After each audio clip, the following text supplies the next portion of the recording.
Friend of the people got a son on there. What's up, little man? He gonna be the one talking for me. Yeah, he probably do a better job too. Oh man! All right, y'all. We live.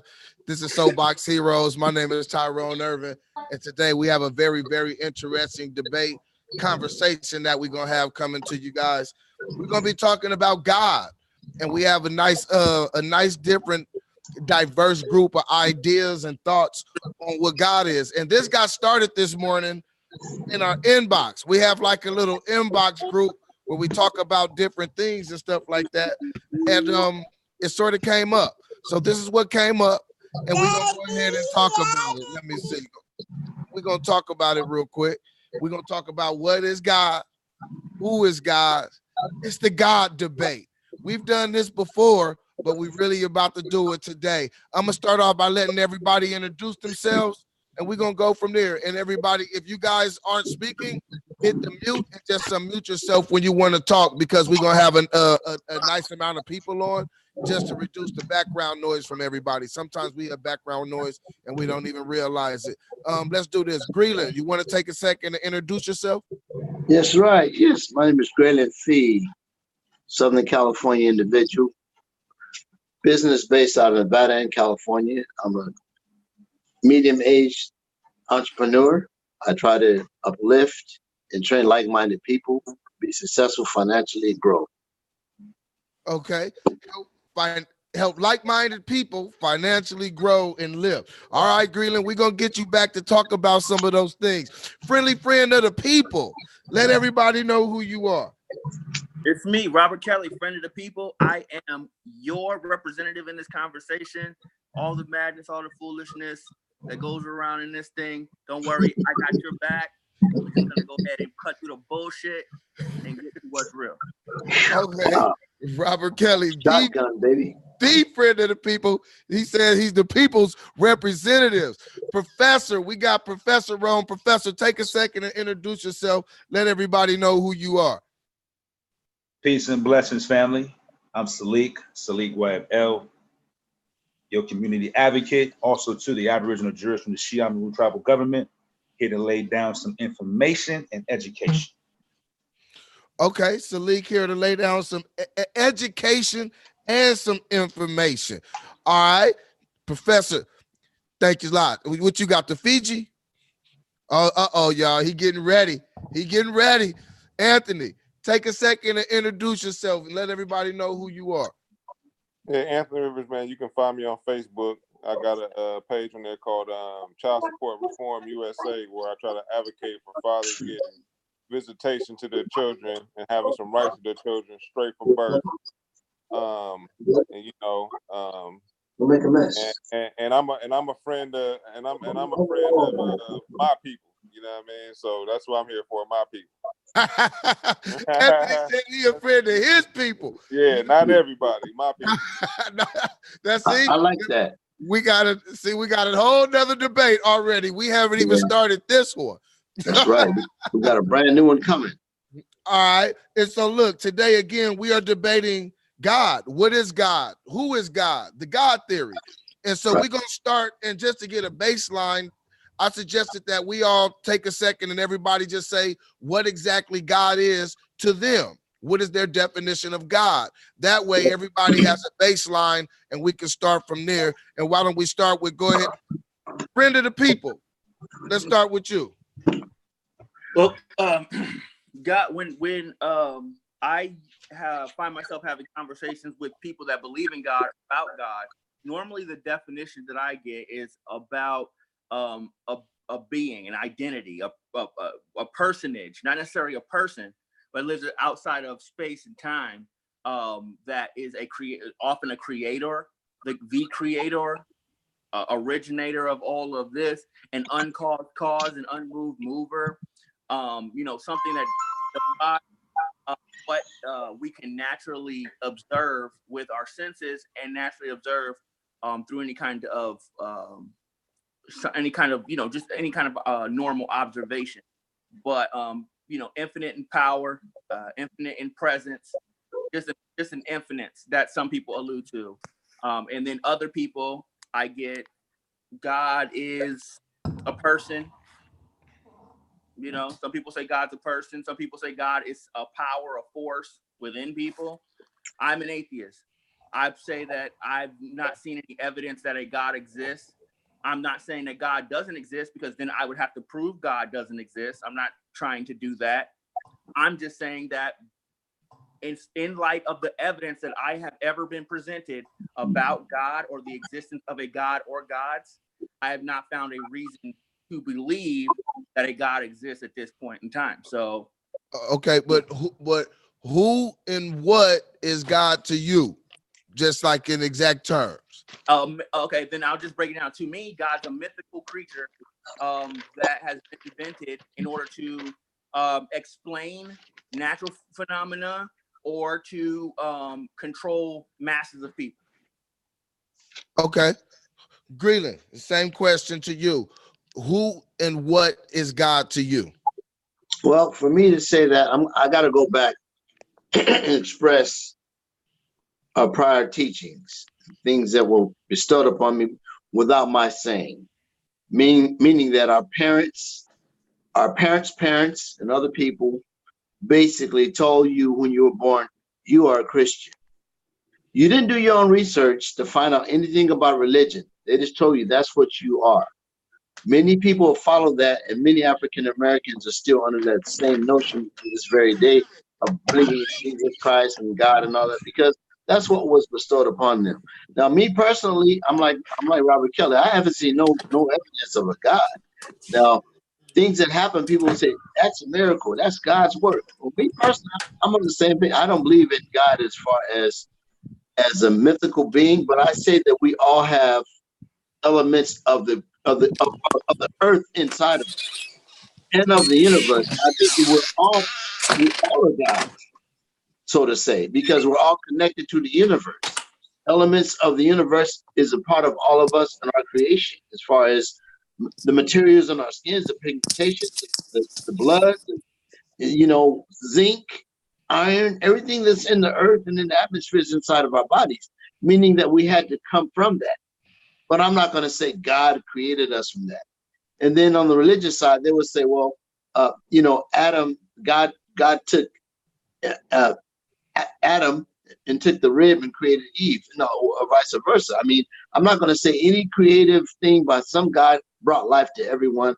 And for that matter, I won't say that I believe in God as a creature. No, I don't believe in that. Okay, so you don't believe in God as a creature. Not at all, no. Okay, so what do you believe? Just real layman's terms. I'm not the brightest God.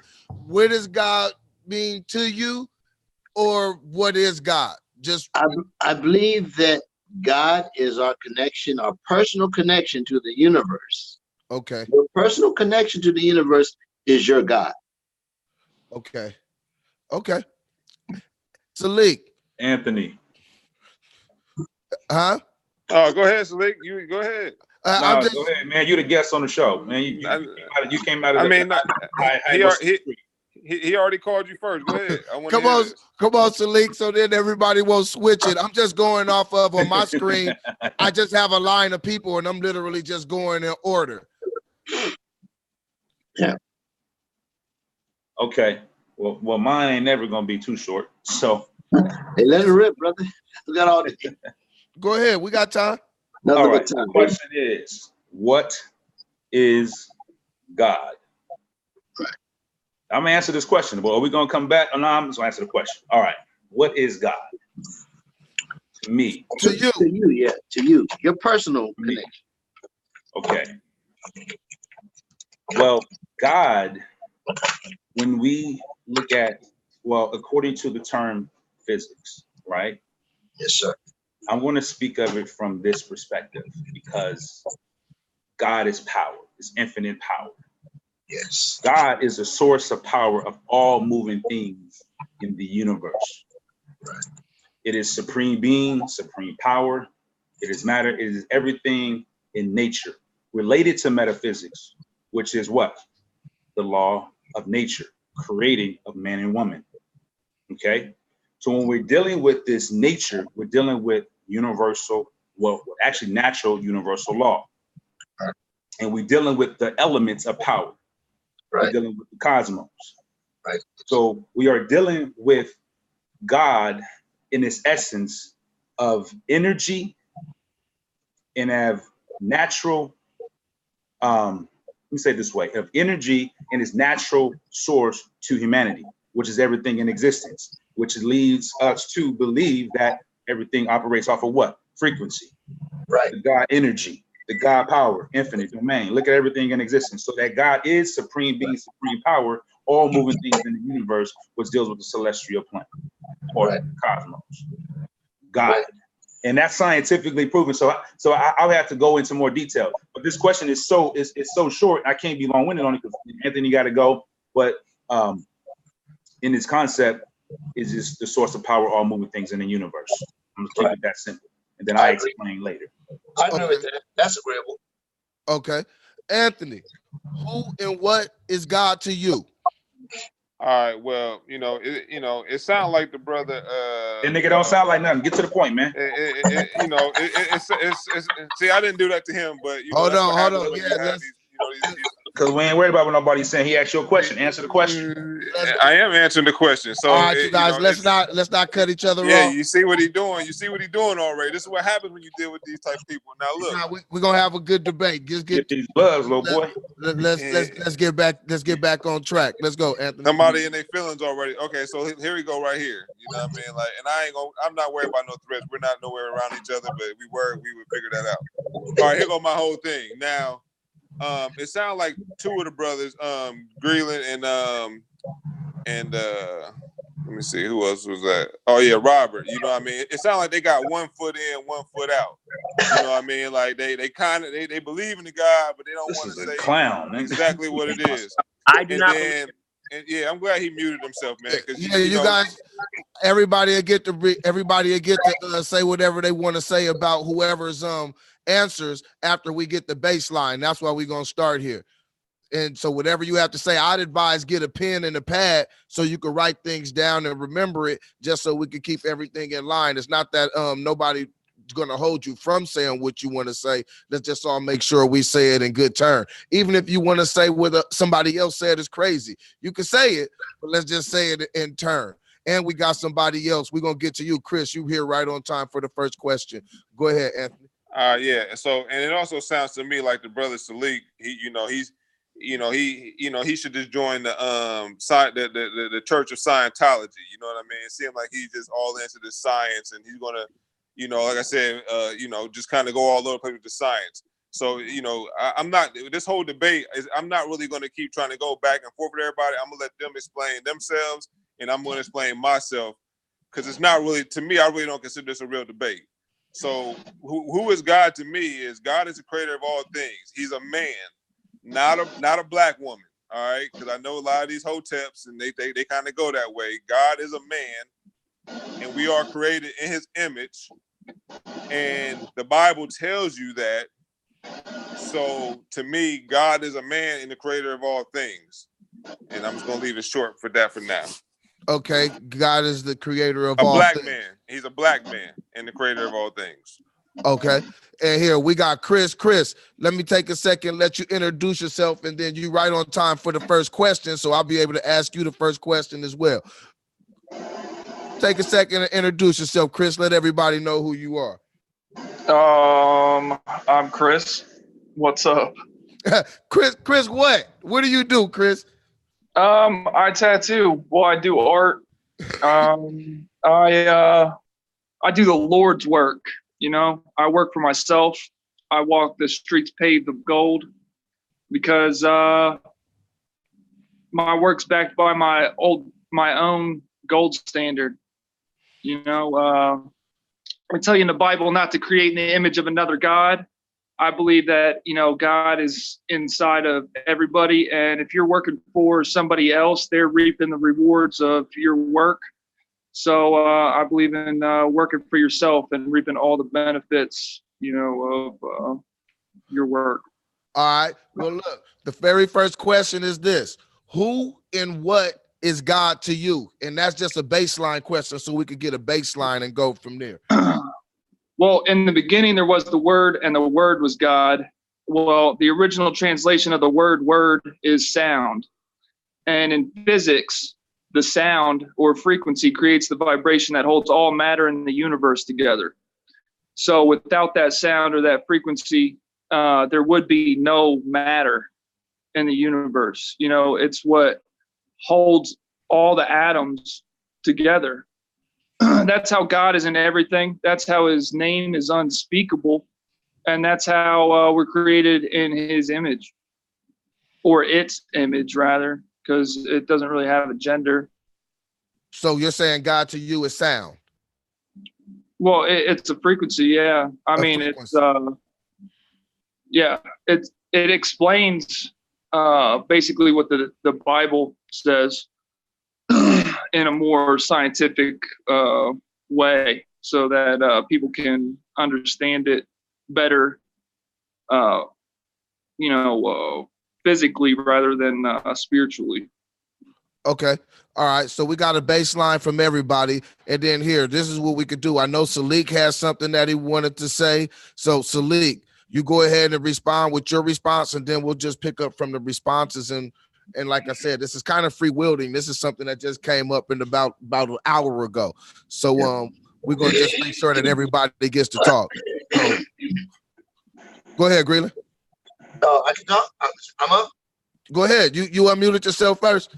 Okay, yeah, cool. Well, here's my thing. I got a problem with anybody that has searched through the Bible for information about a God and creation. First of all, it's unsubstantiated information. You go to any bookstore and you find out what department it's in, so you know it's not true. Bible is just a fictitious story. There's nothing substantiated, nothing of any significant value. So whenever you start to search the Bible for information about life, science, humanity, creation, you've already lost my attention. So I'm not, no disrespect to the gentleman, Chris, but I'm just saying that right there just goes out the door right away, because it's man-made material, some unsubstantiated man-made material. So the Bible is equivalent to toilet paper, in my opinion. Okay, now I would like to combat that real quick. Now the whole thing is like Chris got like a witchcraft circle behind him, so I'm kind of puzzled on that. You know what I mean? Like I see the star with the circle in it behind him, so I'm already kind of puzzled by him. And then when it comes to Greeland, for example, you know, if you don't believe in the Bible, where do you get your instructions from? Like instructions in life, you know, like where can we get instructions from and laws from to live a good life? Where do we get it from? I can answer that for you. Throughout time, mankind has had many avenues of living a good life. For one thing, the evolution of life, and we know for a fact it all began in Africa. And I can assure you, Africans were not reading the Bible to have a good, wholesome life. So we can't assert to that knowledge of the Bible was the time beginning of anything dealing with life, because that's, you know yourself, that's impossible to say that. Don't you agree? The Bible came after man already existed, but you're trying to say that's the platform for man? Are you saying that? Yes, because you have to, you know, so without the Bible, what about all these different things like your diet, the diet that you eat? What about homosexuality? Where do we get the laws for these things? All right, here, let's do this. Anthony, that's a great question. Let's ask everybody that question. Robert, friend of the people, Salik, everybody, Chris, where do you get instruction if not the Bible? Jump in, friend of the people. All right. So basically, one thing we have to understand is that just like any other animal, like when other animals come out the womb, they don't get any kind of instructions or anything like that. Humans are animals too. And I know that goes against, that might make you feel bad, because humans have something inside them that make them want to feel like they're special in this universe, but we're really just all specks of stardust. There's nothing special about you except for what you have applied to yourself that, or decided for yourself, that has made you special. Okay, you might feel it or think it or try to think you're transcending something in your thought, but you're not doing anything other than, you know, everything that you're doing is a result of biological processes inside of you. This is how you know, because if someone was to come and shoot you in your head right now and you didn't die and you were brain damaged, your thought processes would change. Your thoughts about yourself would change. A lot of things about you would change if your brain was damaged. So if there's a change to those actual biological functions, it would actually change you, or what you call your soul. It would change it. Okay? So let's give that up, the notion that your consciousness is anything other than a production of your own biological senses. Now, when we're talking about humans, we're special. There's something different about us than other animals. And one of those things is we walk on two legs. But there's something that's really important that speaks to our own development of things that we call morality. And what is that development? It's called social learning. Humans have the ability generationally, through generation to generation, to learn different things and to pass those things down generationally. So the things that we know now, as you can probably tell, and when you're talking about technology or anything, is a culmination of things that we've learned over a specific period of time. So when we're talking about where do you get your rules, where do you get your morality, these are things that have been developed over trial and error. This is an example. There are things now that we consider moral that in the past we considered immoral, and vice versa. Is that true or not? That's true. Because there's true, it's because those things have been developed over time. There was a point in time, even when you go back to biblical days, that slavery was considered moral. How do we know slavery was considered moral? Because if you go into that holy book, it tells you how to enslave your brother, and it tells you how to enslave people that aren't your brother. But it never says don't have slaves. It just tells you how to treat your slaves when you get them. Yeah, So we know now that owning people is immoral, period. No matter what a Bible or any other book says, we know that owning people is immoral. We discovered that through passing down social traditions and understanding. And as we grew in understanding and built on what we already knew, we came to understand that slavery in all of its forms is immoral. So even though it's in the Bible that there's a way to enslave your brother that's moral to God, and there's a way to enslave other people that's moral to God, we know that that is all incorrect, because slavery and owning another person in all its forms is actually immoral. So if you say that we got these rules from the Bible, or we would not have these rules without the Bible, how can you explain that the Bible actually contains rules concerning things that we know are immoral right now? Okay.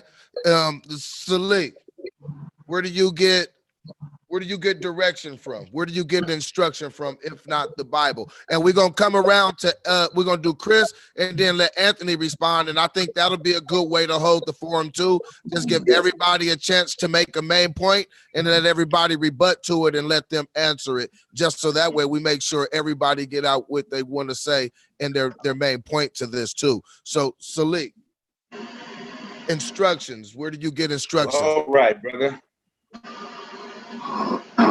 All right. Okay. Instructions, man, come from in your system of family through a rites of passage. Instructions come from your family, your mother, your father. It's an order. Okay? Listen, man, we playing too many spooky games. So let me just do this, man. Instructions come from our children get instructions from us.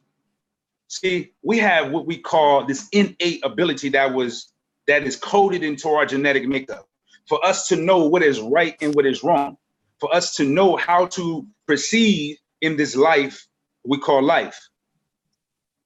Salik, I think you got to hit on mute. You don't have to be. All right, go ahead. Go ahead. I hear him. Can anybody hear me? Yeah. Go ahead. We can hear you. Okay. We can hear you. Go ahead. Did y'all miss me? Did I say? No, y'all didn't hear what I said at first? I got all of it. Yeah, go ahead. Go ahead. It was breaking up for Okay. me. Just start over. Yeah, Prince is there. Yeah, Prince is here too. All right, go ahead, Salik. Okay. Okay, family. You said, where do we get our Where do you get your instruction from if Instruction, you don't yeah. get your instructions If from you the don't use the Bible? Bible, what do you get your instruction? Okay, and like I said, we have this innate ability that was given to us by the Creator in creation, the innate ability to understand what is right and what is wrong. Okay, True. we have in systems in every culture, and every dynamic of people have a system of way of life, be it rites of passage, be it religious institutions, or other spiritual institutions, governance that governs an action or a way of life. All right, so we got feet in the back. We got to mute somebody. I did already. I got you. Go ahead. So the instructions come from our family, mother, father, grandparents, etc., us. So when so the instructions come from us, man. No one told an ant how to build an ant hive or hole to go protect the queen ant. No one told the cat how to be a cat, the lion how to be a lion. These things are innately embedded into the genetic makeup, the code of these particular species, as well as humans. We are falling so far away from our natural ability to be God-like creators, our own thinking and our actions. We got to be told what to think and how to think through a religious ideology. So how do we get these religious concepts embedded into the psychology of people? It is through religion control.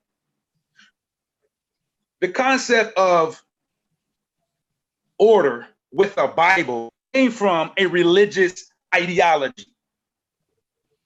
That is for the religious people of that organization or belief system, because it governs their life. It governs their thoughts, their ways.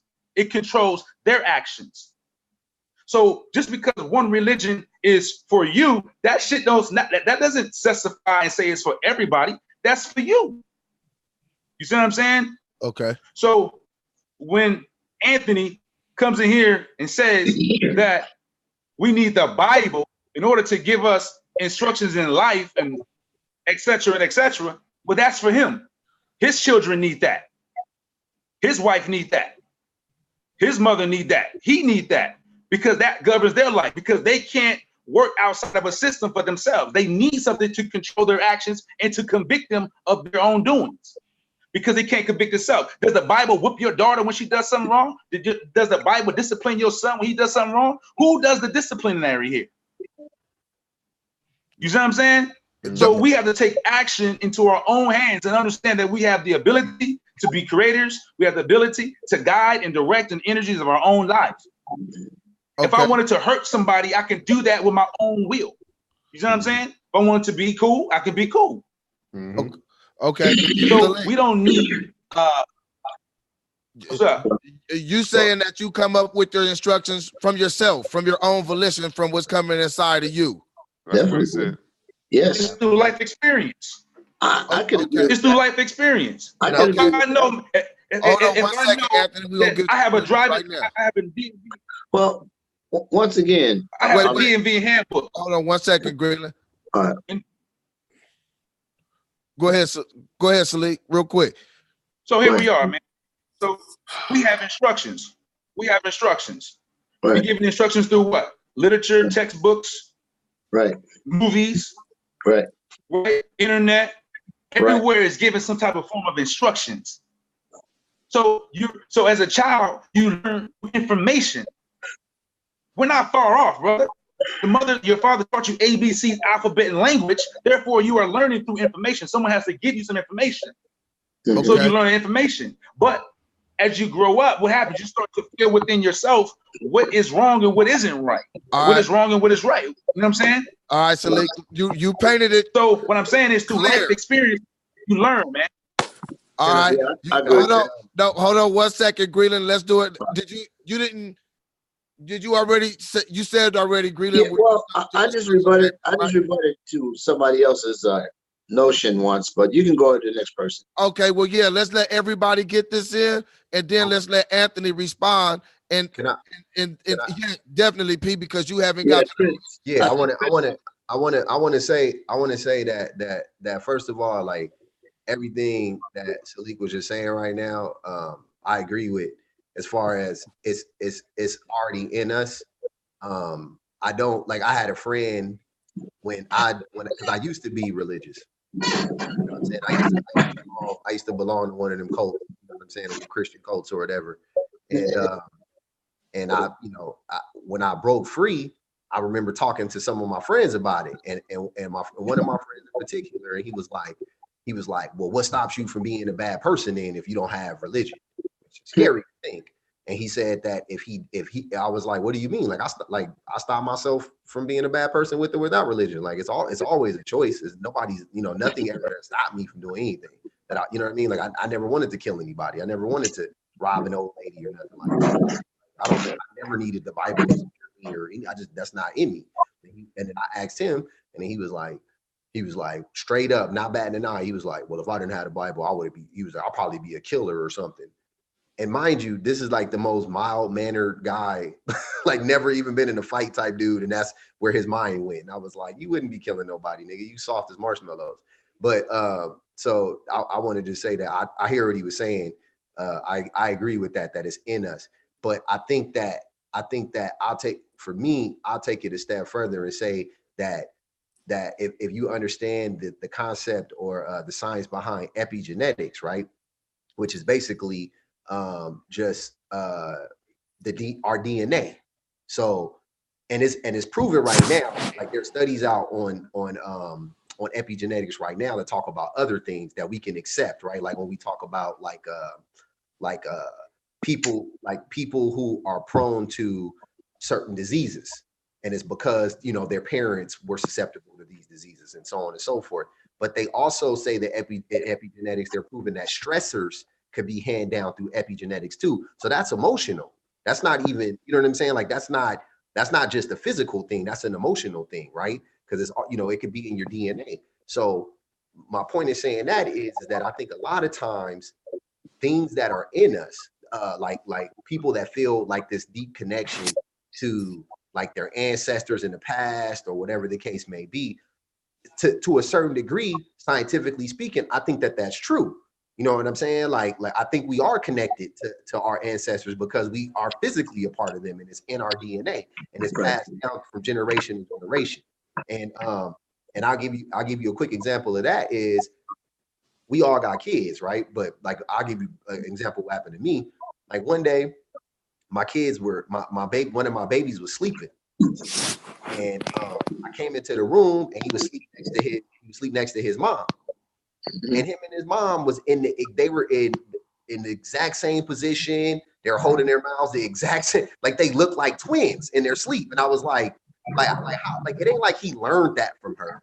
You know what I'm saying? Like he didn't learn how to sleep from her. You don't watch her when she sleeps. You know what I'm saying? Like that's just that's in him. That's it. That's in his DNA. Like he, like he looks like that because of he's a part of her. You know what I'm saying? I see stuff in my kids that they never seen my mama say or heard my mama say, but they say it just like her. And I'm like, that's funny because that reminds me of my mom, but it ain't like my mom taught them to do that or anything like that. You know what I mean? Like, so some of these things are like he was saying, innately in us, and some of these things we learn. But the thing about it is that I think that it's a lot has to do with the science behind it.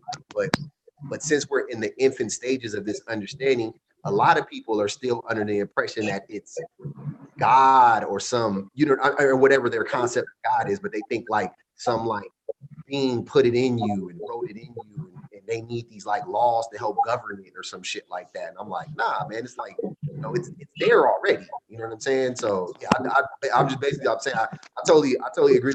I think, but I just think it's more. I think we could even add to that and just say it's from a scientific standpoint. I think there's a lot of information to support what you're saying. Okay, and here, let me ask Chris the same question, and then Anthony, you could go ahead and rebut to anything you want to rebut to, and then go back and forth from there, and then we'll do that same thing where we'll just let everybody ask a question and we'll get everybody's answer to it. Chris, your information, where do you get instruction from? What is your guide on life if you don't use the Bible?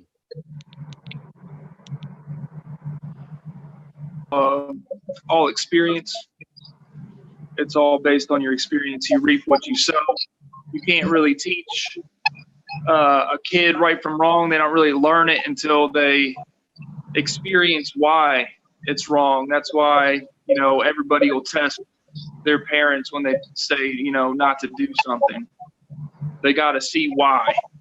They just have to know. So you're not going to really mature into, I guess, a decent human being until you are a little bit of a piece of shit, and then you experience the consequences of that, and it makes you a better person. Okay, so you saying you get your information, your instruction from experience. Anthony, you have the floor.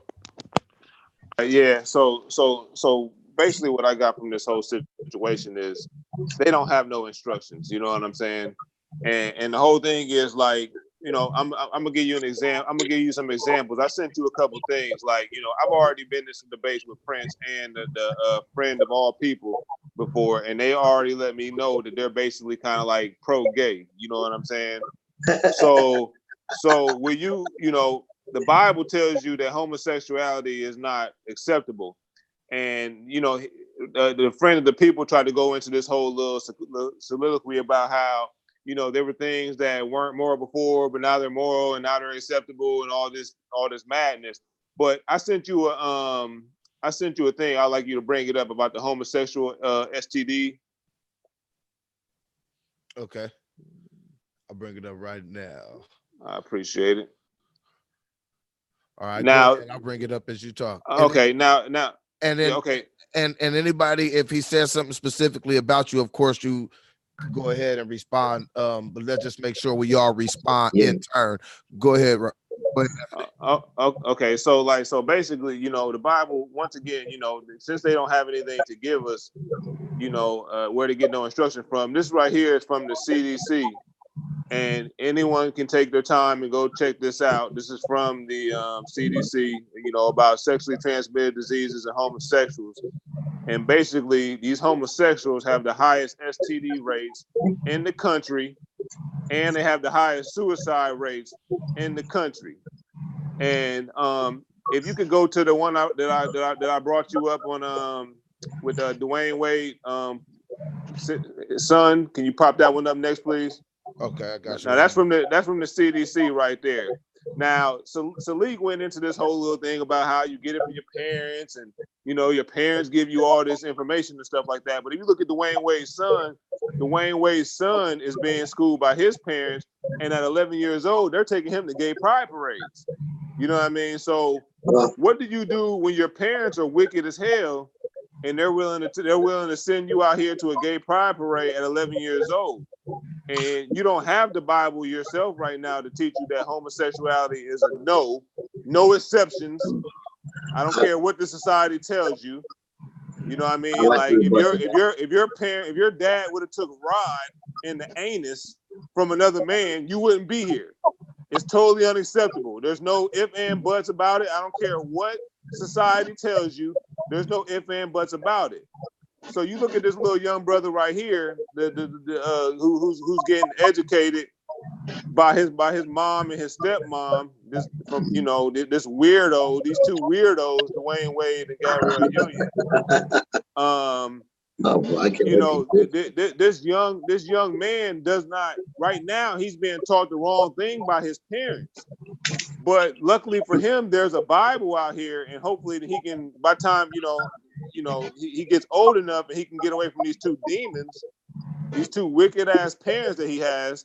Hopefully he can pick up this Bible and see that what he is doing is wrong, and that he's been taught wrong, and make a different decision and repent and head in the right direction. Because if he takes Rod in the anus, like his parents are telling him is acceptable, Okay. then Dwayne Wade will not have any grandchildren from this boy. You know what I mean? His lineage will end if all his kids. But it doesn't matter, man. I know you're about to defend homos, but look, I'm not. I didn't talk over you. Yeah. Let's be adults. So I think it's at my the end turn of the anyway. day, I got this one. at the end of the day, you know, the Bible also, you know, I'm just, you know, you guys, I'm gonna give you guys the floor because I listen to all kind of madness for a long time Yeah. here. Yeah. I'm just giving you some quick examples real quick of why the Bible is important. Can you bring up the one that the link I sent you about the heavy metals in the shrimp, But this and is then hold on, brother. Like I'm just, you know, you're gonna be able to contest it. You know, I know y'all it's gonna like be able to contest it. Y'all, look, you're gonna be able to contest it. Just made a left relax. Just relax. Now, when you go into the whole when you go in like the you know, in this society, they, you know, you have red lobsters everywhere, shrimp everywhere. You know, a lot of these Southern Negroes like they gumbo and all this stuff.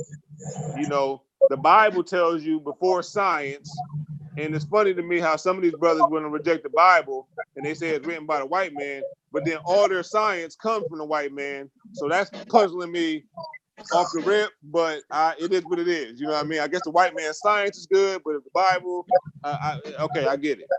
Now, this right here, in the Bible, in Leviticus 11, starting at 7, it talks about in swine you do not eat. You're not supposed to eat swine. Swine is not good for you.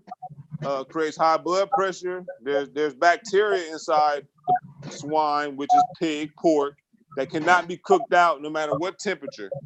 But also when you get to 11:9, it talks about how you shouldn't eat certain types of seafood like shrimp, clam, and things of that nature.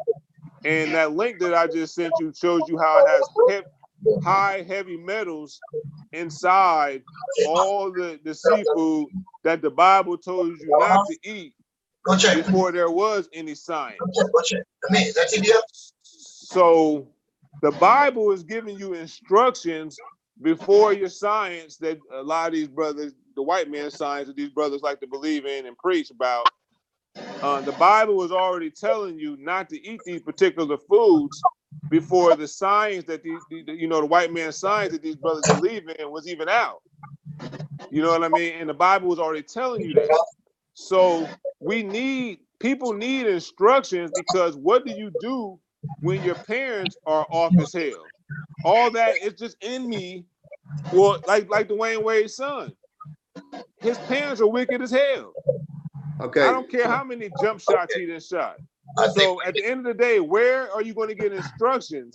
And these brothers can't give it to me. They can't give nobody nothing. All right, here. Let's let them pick up on it and respond, and then when we get done with the responses, let me respond to what he said about me directly real quick about this gay homosexual. Like, I've said this 1,000 times. It's real easy. Gay people can be gay. That's my belief. Like, I'm not against them. I'm not necessarily trying to help. That's pro-gay. You're pro-gay, man. All right, here. We gotta let him speak now. I don't even know what that means. I'm pro-humanitarian though. If that's you're pro-gay, man. You pro-gay. Sure. I don't even know what that means though. That's a dumb statement. I don't know what that means when you. All right. Well, let's go ahead and move past it. So was Jesus pro-gay? Was Christ pro-gay? Yeah, no. He was pro-gay. But here's the thing. So here's the thing. So what I'm saying is that what I want to take away, what I want to understand, what Anthony is doing and what most religious people do, and this is why it's funny when religious people start using that book, is he highlights two things that he doesn't do, obviously, right? Like he's not gay and he doesn't eat shrimp. And he says, see, this is why you need the Bible, right? Cool. But this is the same dude who will defend capitalism when Jesus was anti-capitalism and literally went to the churches and was turning over their tables and was like, you know what I'm saying? Like I don't like this money, being rich is not a good thing, and having all this wealth isn't a good thing. And like Jesus explicitly spoke out against these things in his very same book. Also in the Bible, Jesus spoke not Jesus, in that same Bible, in the story of Sodom and Gomorrah, they're in that story. Men were being sodomized in that story, and God wasn't upset with that. Yes, he was. Yes, you're lying. He You're wasn't. lying. That's why he destroyed. But That's why he destroyed okay, the I'm city. sorry. I'm You're sorry. lying, Whatever. dude. You're In lying. that You're a liar. story. In that Hold story. on, let him finish, Anthony, and we'll let you go ahead and rebut it too. So in that story, God wasn't mad at homosexuality. What God was upset with was that the people in that town, which is this, if you think about it, this actually makes a lot of sense. Even I'm giving the Bible credit here. The reason why God destroyed Sodom and Gomorrah was because the practice in the land at that time was, if you went to a home, if as a visitor, I went to your home, right? And I came from a foreign land, and I didn't have anywhere to stay, and I didn't have any food, and I came to your house.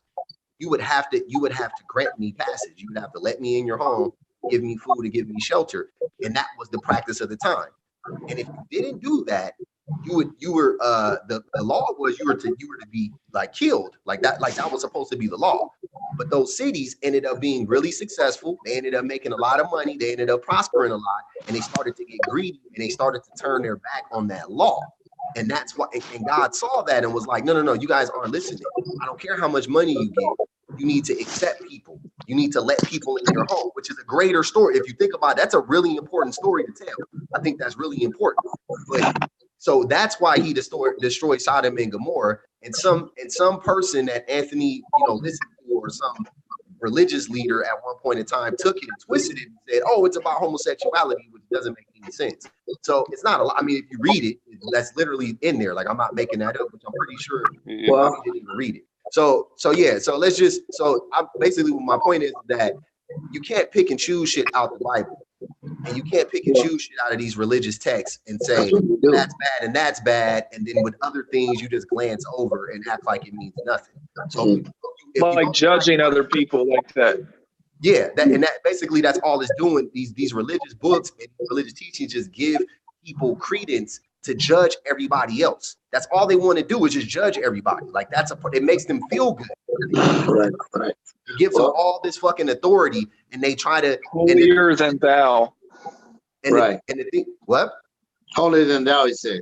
Yeah, and the thing that they use to justify it is the book. So it ends up just separating us. Right. It doesn't bring you together. The moment that I stopped being religious was the moment I started accepting people, because I used to think just like Anthony, gays are bad, these people, immigrants. I would judge people like that. That was how I viewed the world, because of that book, because of what somebody told me to think.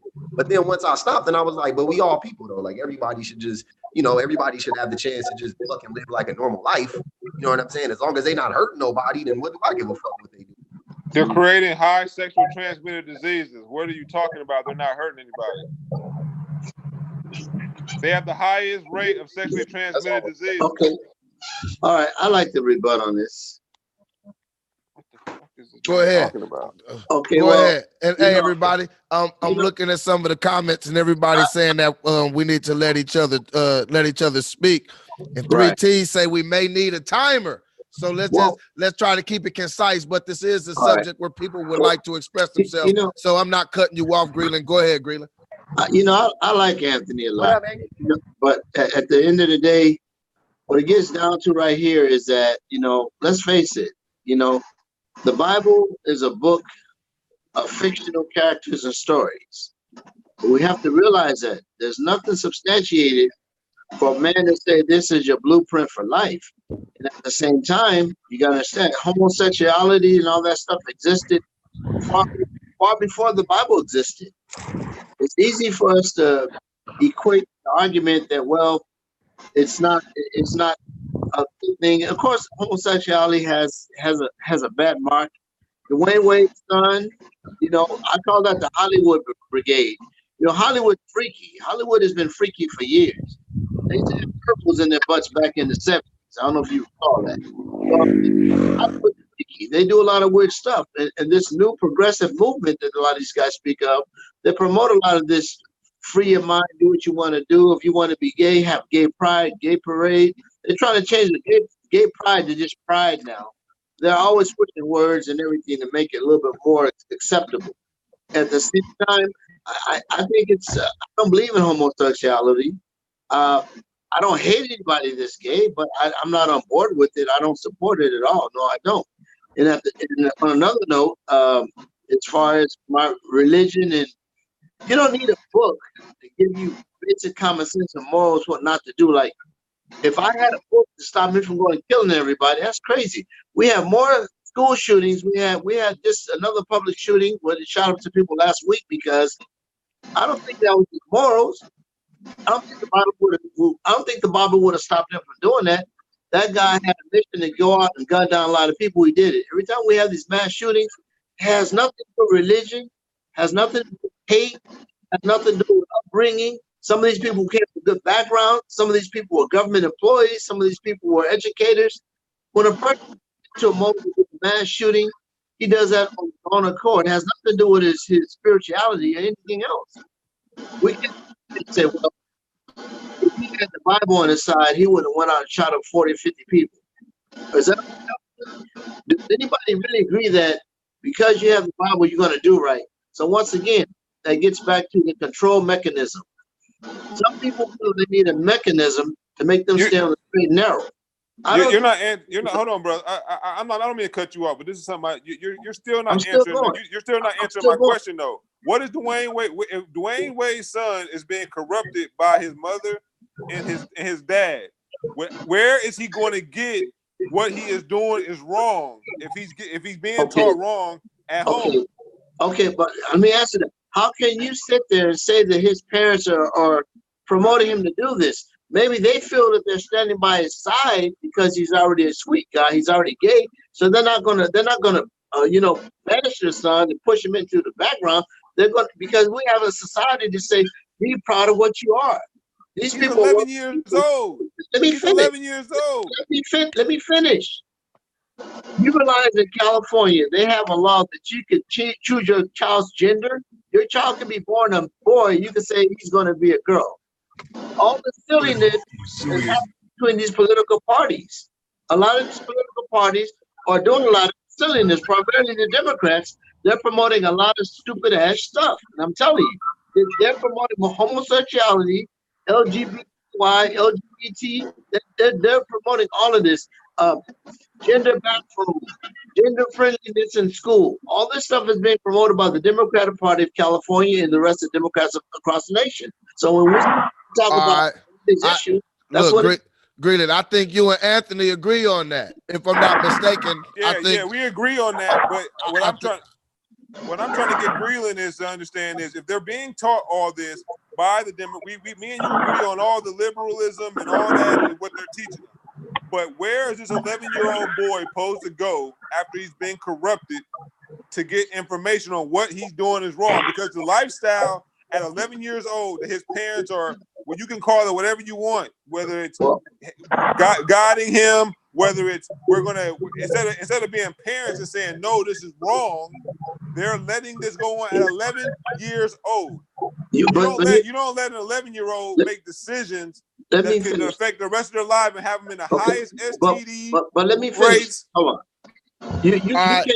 Okay, he's a child, yes, but at the same time, you got to realize there is nothing physically they can do to change the direction of an individual that wants to be gay. Just like Magic Johnson's son, I'm sure they knew he was gay early on too. He's a full flamer now, but trust me, there's nothing you can do to stop somebody who's going to be gay. I'm a full flamer. I mean, there's nothing you can do. You can't stop that. Once they have they're projected to be gay, and that's the direction they're going to follow. They're going to continue to go that route. It's I mean, we can argue, we can differ and beg to differ, but bottom line, not answering a question, but it's fine. All right, well, You gotta forgive them. You gotta forgive them for what they don't know. Right. The Bible is not going to make that boy fly straight if he wants to be a flamer. Okay, here, let's do this, just so we could try to stay in vein on with the topic is to start. Let me hold on one second. Hey, most gay people in the church. All right, Of course. look, hold on. We got some comments out here. 3T says 10 Commandments. Betty Boo says, oh, it just slid down. Let me go back. Betty Boo says, for me personally, it has nothing wait, it has made a difference. Tim Weston says, yeah, for you, different strokes for different folks. That's Different true. folks for different strokes. Betty Boo says, well, I hope you find what works for you. Bless you. And I think she's talking to, I'm not sure who she's talking to. Tim Weston says, yo, Tyrone, I'm glad you're having a discussion like this. It can open plenty of eyes and wake a lot of people up. Nah, for real though, for real, exactly. That's what we're trying to do. We're trying to do. And Betty Boo says we might need a timer. So I might, Betty Boo, do we need a timer? I might have to throw a timer on here just to make sure that everybody can talk and everybody can say what they have to say. Bam, voila, up in the clouds, we have a timer. And I want to review one thing too that Prince said, because he spoke some lies in the Bible.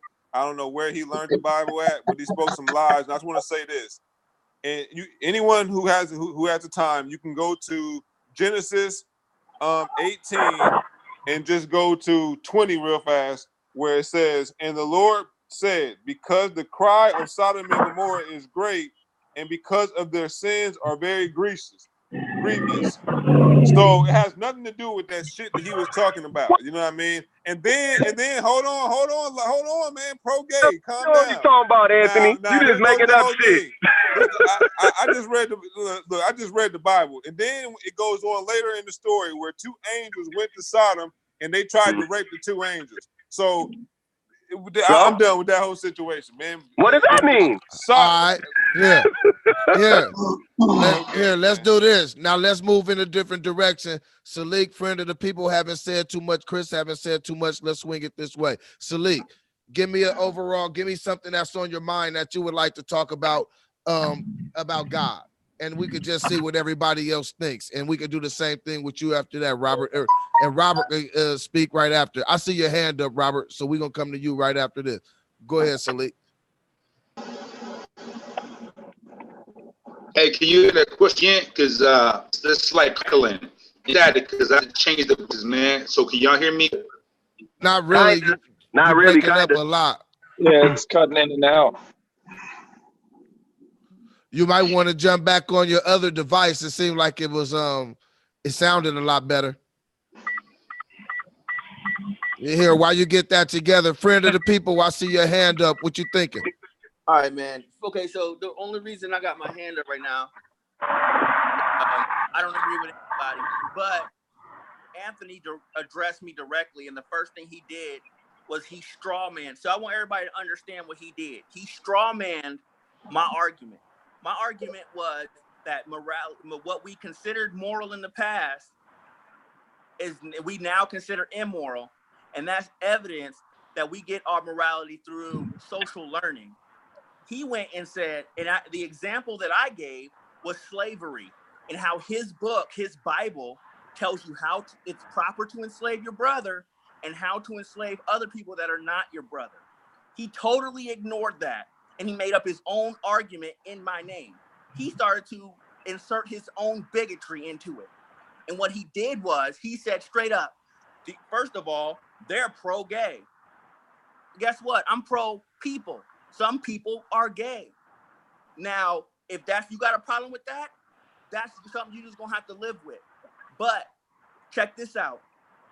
You basically took it and said, well, since you guys are pro-gay, you guys are justifying homosexuality or not acknowledging homosexuality as dangerous sexual activity.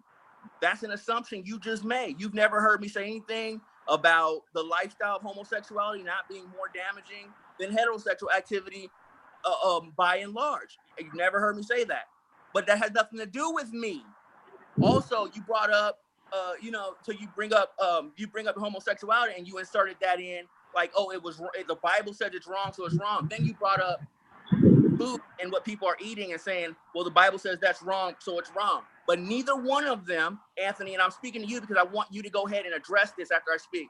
None of those covered my point. None of those covered my point. My point is, don't speak over, just wait. My point is this, because I know you know what I'm talking about. I want the people to hear it again so that when you respond, they can understand what you're saying.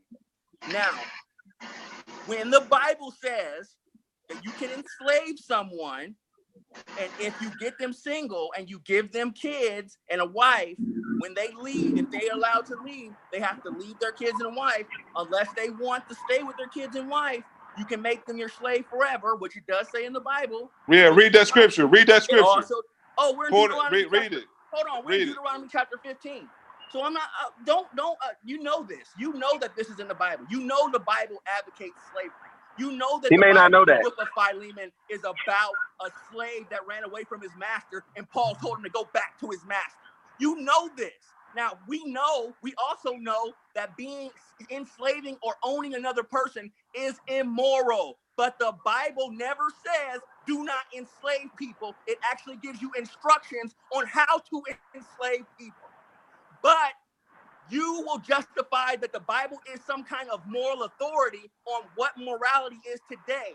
And then instead of addressing the immorality in your Bible that I brought up to you, you turned around and made a straw man argument and then burnt that straw man down. And now you're really smug, thinking that you've got some kind of self. Okay, well, all right. You so made the point. Now I'm about to address the slavery issue. Okay, like I said, these brothers is look.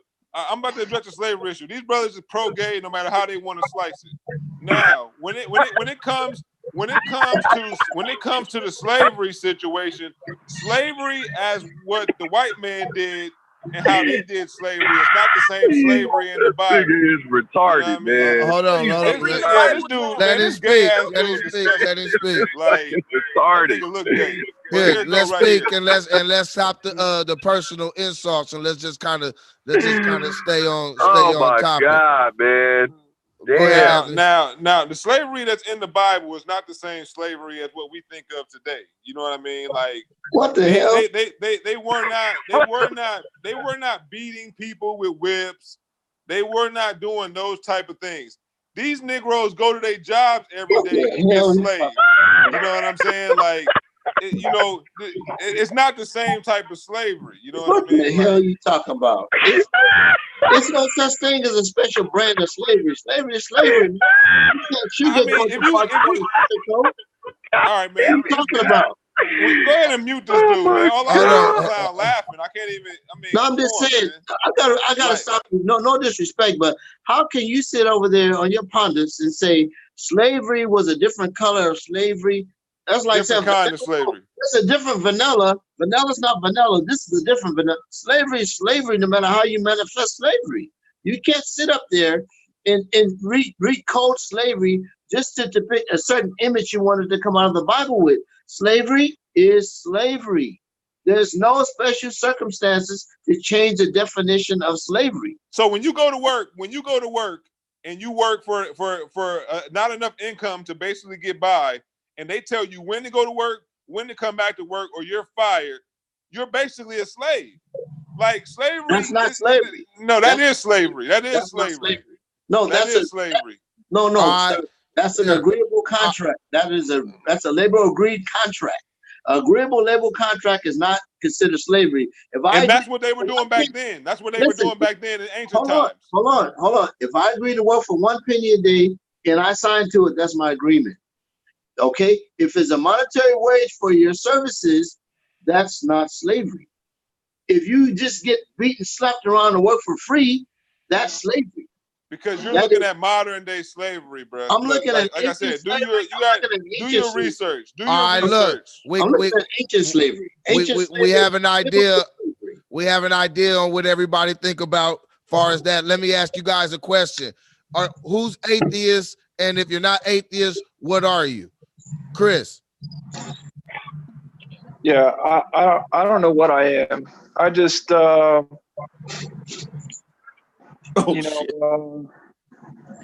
from my experiences. Yeah. And in my experience, religion is kind of bullshit. The Bible comes from all different types of scriptures and religions, but they all preach one thing, and that's the acceptance of the duality in nature, and the acceptance of whatever God's will. just so you can have inner peace within yourself and you can live a fulfilling life. This ain't about telling other people how they can live a fulfilling life. How are you living? I like that the Bible not only teaches you about yourself, but it teaches you about other people when they try to interpret it to you. You know what I mean? You see what's in them. You don't see what's in the book. You Right. see what's inside of them when they're projecting to you what they're getting out of it. You know what I'm saying? And that's what I like about these religious Bible discussions and shit. You get to see what's inside of other people, and maybe learn a little bit about yourself too. Okay. Prince, atheist, what are you? What would you describe yourself as? Atheist. Yeah, I'm an atheist. I don't believe in the concept of a God. I don't believe in the concept that something created us, that something is exists outside of us, and they're pulling some magical strings. I don't believe in no.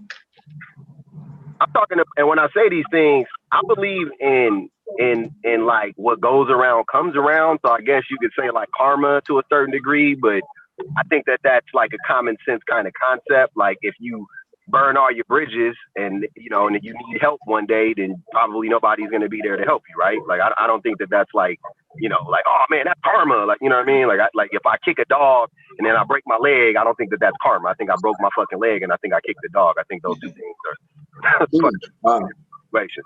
But I definitely believe that if I'm trying to be a businessman, let's say, and I burn everybody in my town, right, and I steal money from them, and then now I need money to start a business, then they're gonna be like, no, I'm not gonna give you money, fool. Like you burned me already. So I don't believe that there are any I can't wrap my brain around the concept that something created, like, and when I say that, I mean like a being created the cosmos and us and all. Like I don't think like that. And also, I just don't.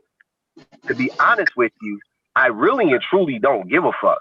At the end of the day, like it doesn't. Why are you here? It doesn't help me. It doesn't help me one way or another if God exists or he doesn't, or it doesn't, or whatever. Like it doesn't. Then. Why are you even in here? What? Go to a gay pride parade. Why, if you don't give a damn, why are you here? Like, There is go to a gay pride so much parade, hate bro. Go. in Anthony's heart. Anthony has so much hate in his heart. All right, hold on. Anthony hates gay people. I'll say this. Usually the people that are most afraid of something are usually that. So maybe that's why my nigga hates gay people so much. Go to a parade. Why are you here, man? Flat out. Terrible. Probably lightweight. Be thinking about this. I am. Hold on. We're right in the middle of a question. Let's move on to the next person. Go to the barber and get that cul-de-sac touched up, nigga. Go lay with your white woman. Robert. Oh, that's cold. Anthony, hold on, y'all.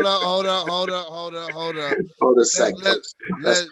Let's kill the insults. We got a joke. Hey, you got a mohawk, my nigga? That nigga look like George Jefferson. Hold on, y'all. Hold on. Let's be mature, bro. We do got a show we try to put together where we have people, bag on each other.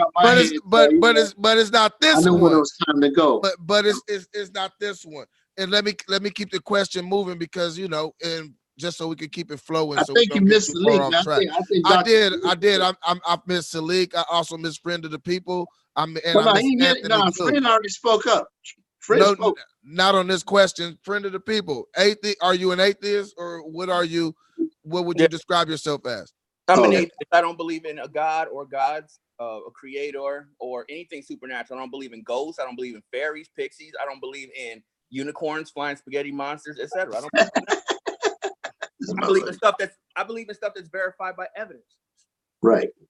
Okay. Anthony.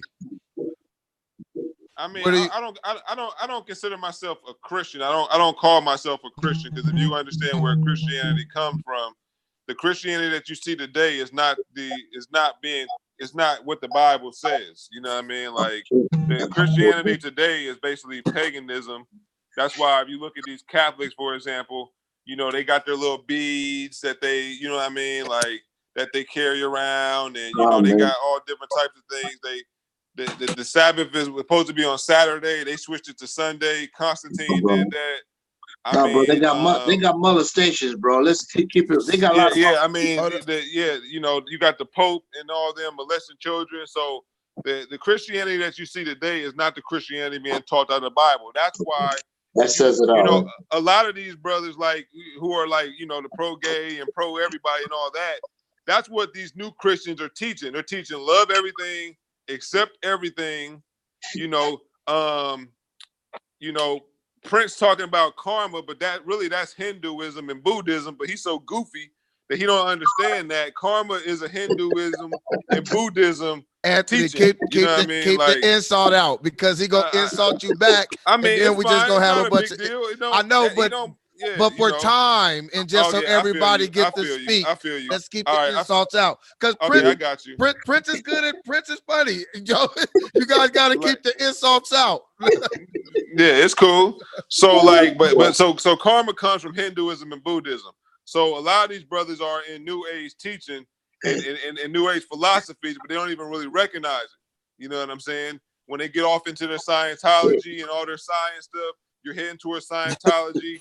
You know, when you get into your karma, that's really Hinduism, Buddhism. So a lot of these brothers are into things, but I guess they don't really recognize it. But at the end of the day, I just consider myself a Bible believer, and I believe that if you follow what the Bible teaches, when you read it yourself, that it will get you in the right direction in comparison to just being taught by other people and what the society tell you is acceptable. When the Bible tells you that a lot of stuff that society is telling you is acceptable is really not acceptable. You know what I mean? So I consider myself a Bible believer.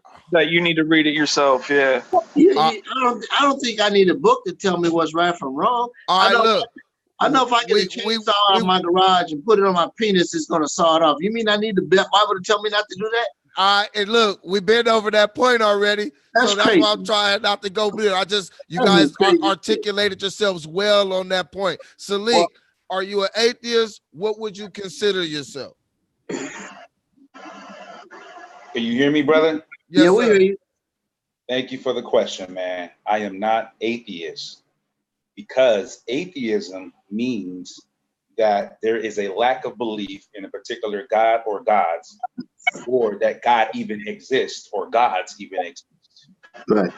So atheism is just that. It's the lack of belief in something. Right. And so when you take a look at that concept, the belief concept, right? Mm-hmm. What does the word belief mean? Belief is what? Confidence that is reposed in a person or a thing. It deals with faith in its religion, right? Yes, sir. And it deals with esteem, trust, and an acceptance, right? That something existed. So that's the belief. So I'm just gonna stick to the script, man. No, I am not atheist to answer that question, because of what atheism is. And my question too, for me. Yeah. Now to just furthermore elaborate on this situation. Let me touch on. Well, no, I'm just gonna go here, man. We are dealing with when we're dealing with this religion, brothers. I'm all like I see myself over here like I'm kind of off. Nah, you good. No. All right. Man, I heard a lot, man, what's going on in this conversation, in this chat, man.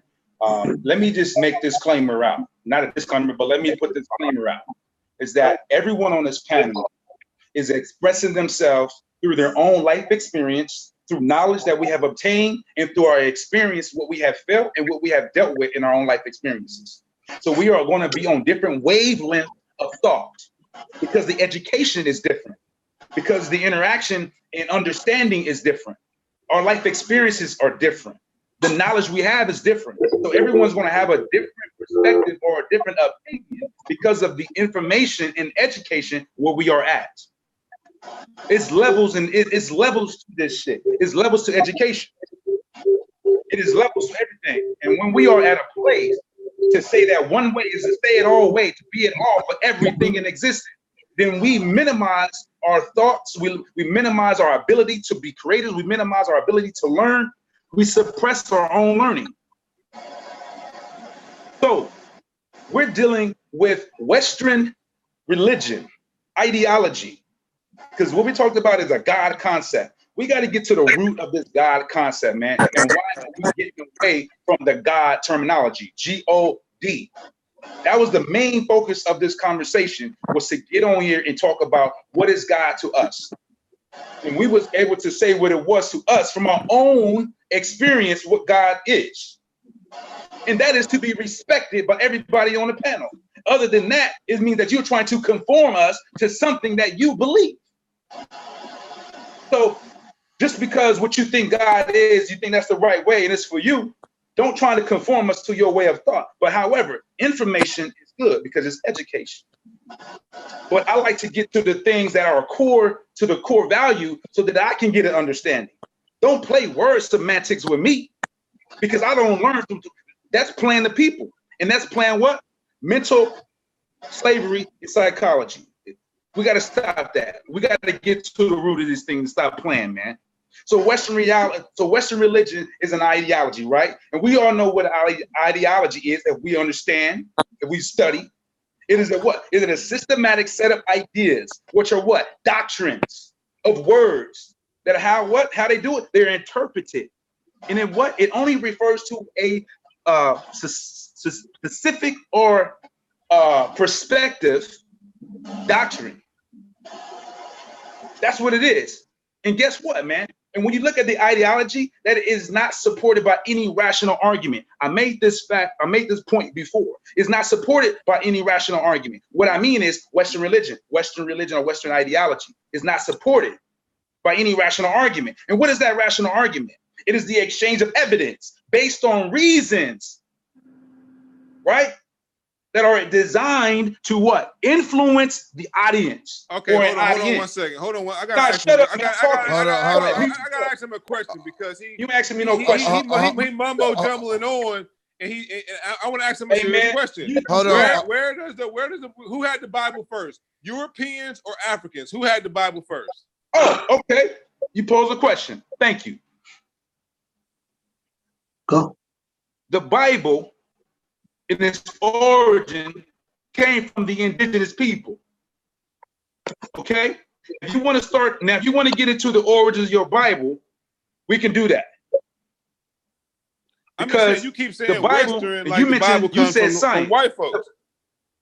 So I'm just saying black people had Western the Bible religion. before Boy, you white live in the people. Western world. How'd you get it?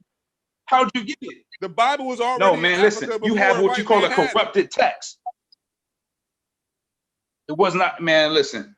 Okay, we're not having, okay, we're gonna have that discussion on another day. However, since he wants to go about the Bible, okay, the Bible is a corrupted Punic text from the Punic civilization, where back from the ancient times, and was written by the Phoenician people. So when we go into the origins of the Bible and its creation, the Bible only means a collective work of books. It's a collective work of books, of writings that has been brought together, and it's called Bible. Look up the word Bible. It just means collective work of books. So stop playing word semantics with the people. All right? So if you don't know the origins of your Bible, which many of you don't, where did it come from? What's the construction of it? How did the literature get in there? Who are the authors? Who authored your book? Okay, so the origins of that Bible came from what we call the Septuagint, the 70 LXX. Okay, and the Septuagint is the oldest Bible and the source documents which are derived from the depository of the amongst the Nile Valley. I want to go after that's Tyrone. another discussion. I had this discussion on Tyrone. I had this discussion on Heroes. Hey man, mute him. I'm the only person in here that's for the Bible. So after he says everything he says, I would like to go directly after him. Okay, and then I'm for the Bible too.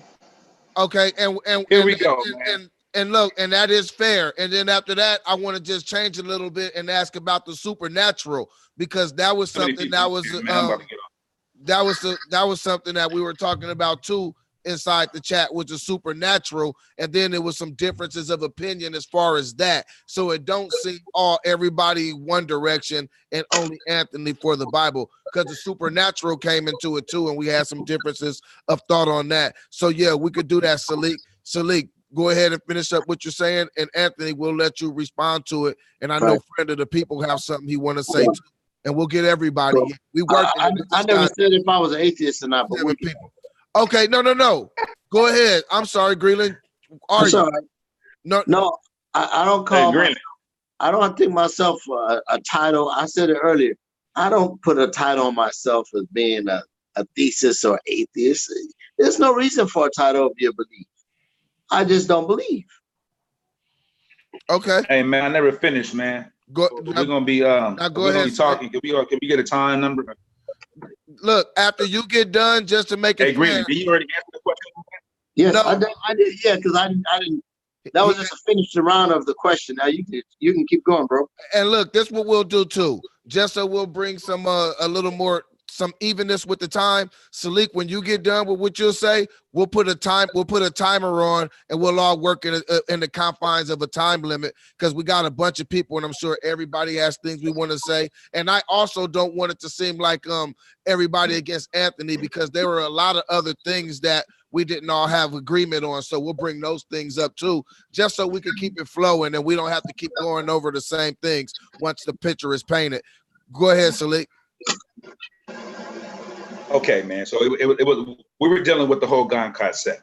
What is God? And then we started dealing with now we have atheism, because it's a contrast to believing in a God or not a God, of something that exists, right? So here's my question. And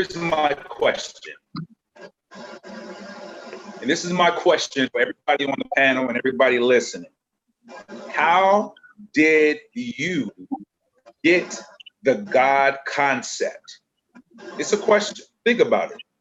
How did you get the God concept? And I'm just going to elaborate just through experience and information. Most of us got the God concept. What he is in the sky daddy's coming. We got that whole concept through a religious perspective. It is a religious concept. True. God, religious people who know religion, because I used to be a minister, man. We can go deep into this thing. When we're dealing with God, it is a concept from a religious ideology or a religious concept, which deals with two forms of God. They call him he, right? Which is in monotheism, believing that there is only but one God of the universe and creator of all things. And then there is what you call polytheism, which is the belief in many gods, right? Or belief in the worship in more than one God. That's what it is. That is polytheism. So those are the two religious concepts that deals with the construction of the word God. Many of us have been spoon-fed a Western religion and way of life. Many of us take upon religion that has been passed down from generation to generation, from grandparents to grandparents, that was given by the slave masters. And like Robert was saying, look at all the words of control in there. Okay, so he said it's not the, and then oh boy says it's not the same slavery back in the day. The concept of it is slavery, and it gets more brutal in Deuteronomy. So we have to understand the God concept. How do we get the concept? Because we are based upon our views and understanding of the word God. It's because what religion has given us, and so now it becomes psychologically embedded into our thoughts, and we now interpret God as a he, superhuman, or this man that's supposed to grant all of these great things. So I'm just gonna end it with that, because that is the concept of God. How other way did you get it? And then when you deal with God in its essence or origins of just superpower or supreme being and universal energy, was dealing with mathematics and physics and science, Then you understand the level of God in its essence in a different form. Mm-hmm. And then you look at the God creator, myself. Oh, I'm a creator, right? Okay.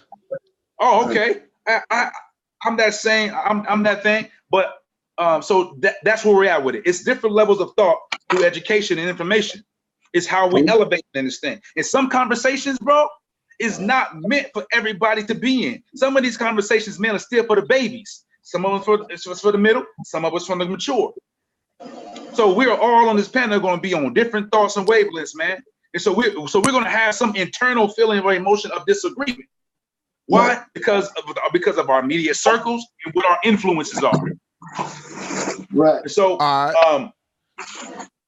wanted to bring some things up versus with Robert. So I had some things to deal with Robert on because he made some mention of some things in the comments. All right, wait. Just Salik,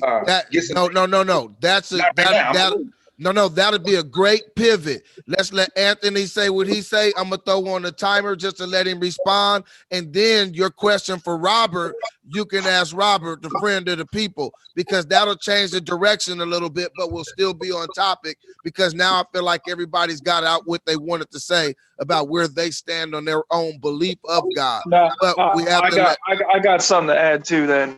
Okay, well let's let Anthony and then Chris add it, and then we'll move on because I'm pretty sure, Salik, you're going to ask one of the questions that we had a little bit of difference of opinion on, so we could change directions a little bit. Here, I'm gonna put on a timer.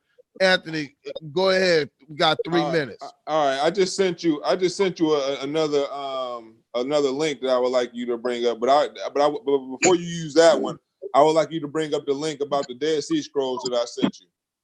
Okay. Okay, now I'm gonna start talking real fast. Now, a lot of these brothers claim they know the Bible, but they don't.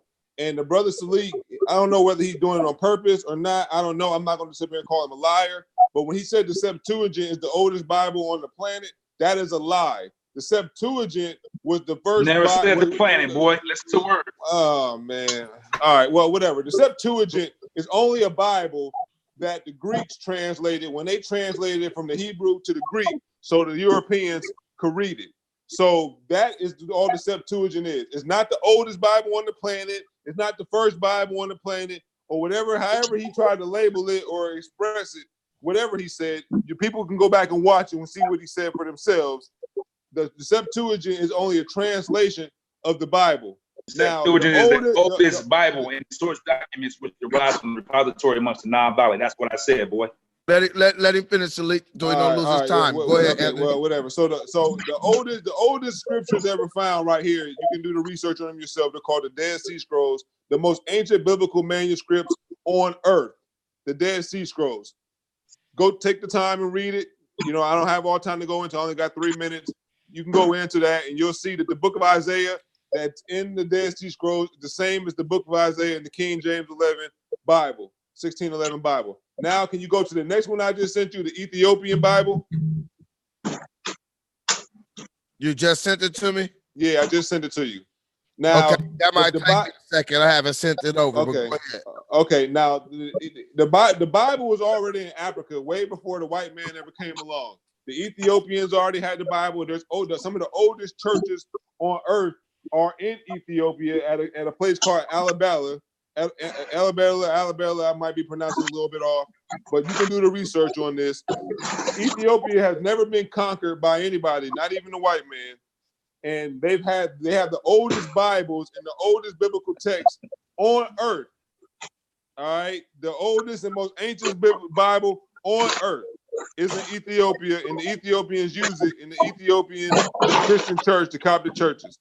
So you can do your research on that to see that the Bible, now the pagan Christianity, thank you very much. Ethiopian Bible is the oldest and complete Bible on earth. This is a fact.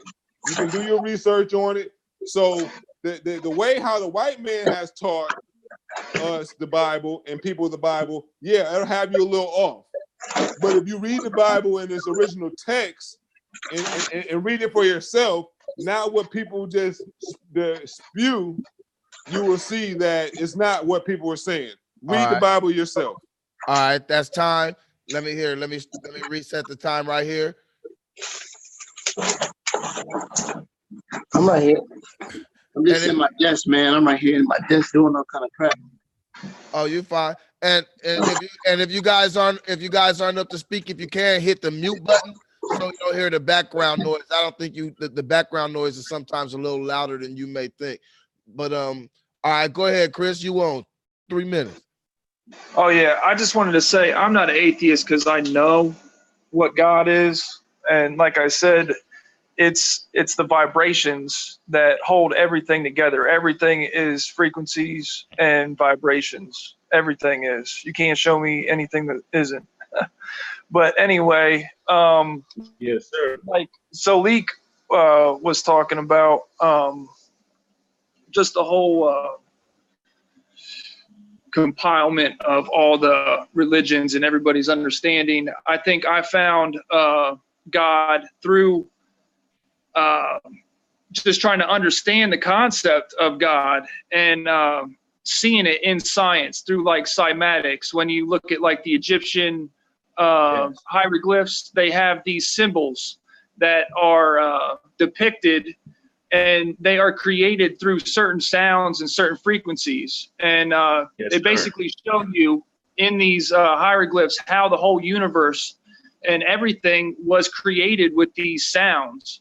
And you can look at this through studying cymatics, and it'll show you how everything in the universe was created just through these frequencies and these vibrations. And I think that's what, everything boils down to that.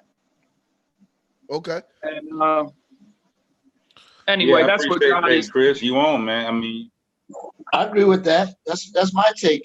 I mean, we're all connected to the universe. I said that earlier to Robert. He said he didn't see anything significant that would let him know that we're connected to the universe.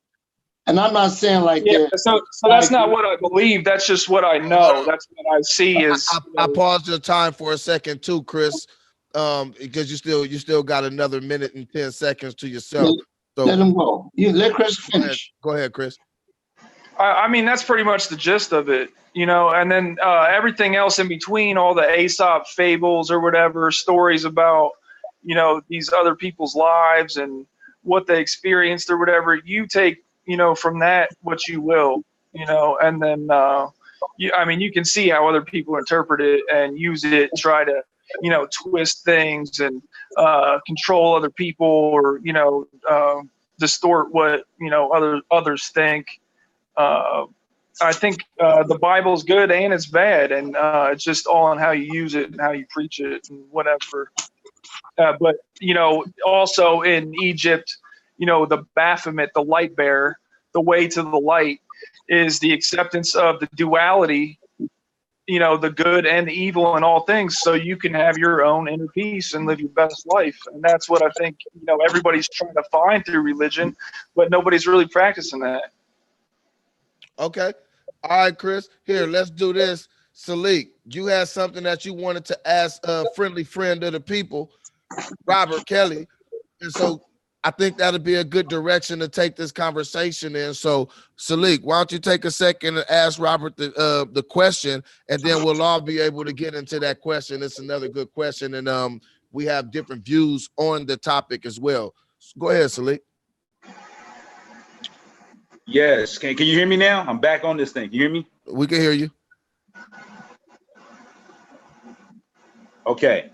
All right, cool, man. So, like I said, I'm feeding off what Chris was saying. Everything is innately, we can feel it, we can see it, and that becomes the God essence through our vision. So, like I said, everybody's on different levels of thought, man, and so here we are. So my question, because we had this discussion and we was in the chat, and so when you go back into the chat, I even screenshotted some of the things. So just in case he tried to say he didn't say it, we got you, man, in the chat. All right. You remember when I was speaking of a God or the essence of God in being in the created sense, being a creator, and I was speaking of myself and I was speaking in others, like a woman and man, which is feminine and masculine energy. But in order to produce or create, we have to have the combination of two. And every one of us on this panel have came through some form of creation. We have right. Somebody trying to call me at the same time. So we have come through it. We have come through from a cell, which that cell comes from us or our father. And so I wanted you to, if you can put on to the screen, type in the etymology online dictionary. And we're going to look at the word creation, because Robert was saying that it's procreation. And so in information, a lot of times what happens is we become emotional to, we get emotional to ideas and concepts and understandings, which is natural. But to have it, but to have it seen on the panel so we all can see it and have a correct understanding of the word. Because Robert said that, he said, what was his question? He said, prove humans were created. That's what he said, right? Right. That's what he said, right? Is that what you said, Robert? Okay. So this is proof that we are created. Yeah. Okay. Okay. So let's type in the word creation. And I want everybody to see this, man. And then we're going to deal with procreation. And then we're going to deal with one word that signifies all of this together. That we are creators. We are the God image. We are the God-like body. We are the God body. And like when you said it, and when the back inside the thread, you was mentioning science and physics. And this is how we understand, how we learn. Right. And I even mentioned in one of my documentaries I did on Soapbox Heroes about how the Bible is a book of science. Chris, speaking of science, he's dealing with cosmology, celestial body, energy, frequencies. We talked about that, which people are starting to understand more. So you even mentioned that in the chat about understanding science. And everything in existence operates off of science. Because guess what? You are alive through what? Human science. Human biology. You are alive through science. So look at that. Creation. What? And ask him the question so we could get the time going and get everybody able to answer the question. So put it in a question form, and then when we get back around to you, you can explain it completely. And that's what I'm trying to do for everybody, you know, so we can make sure everybody can cover what they have on their mind. And look, if you guys out there, hit the subscribe button. If you haven't, okay, then take my stuff down then. Take you down?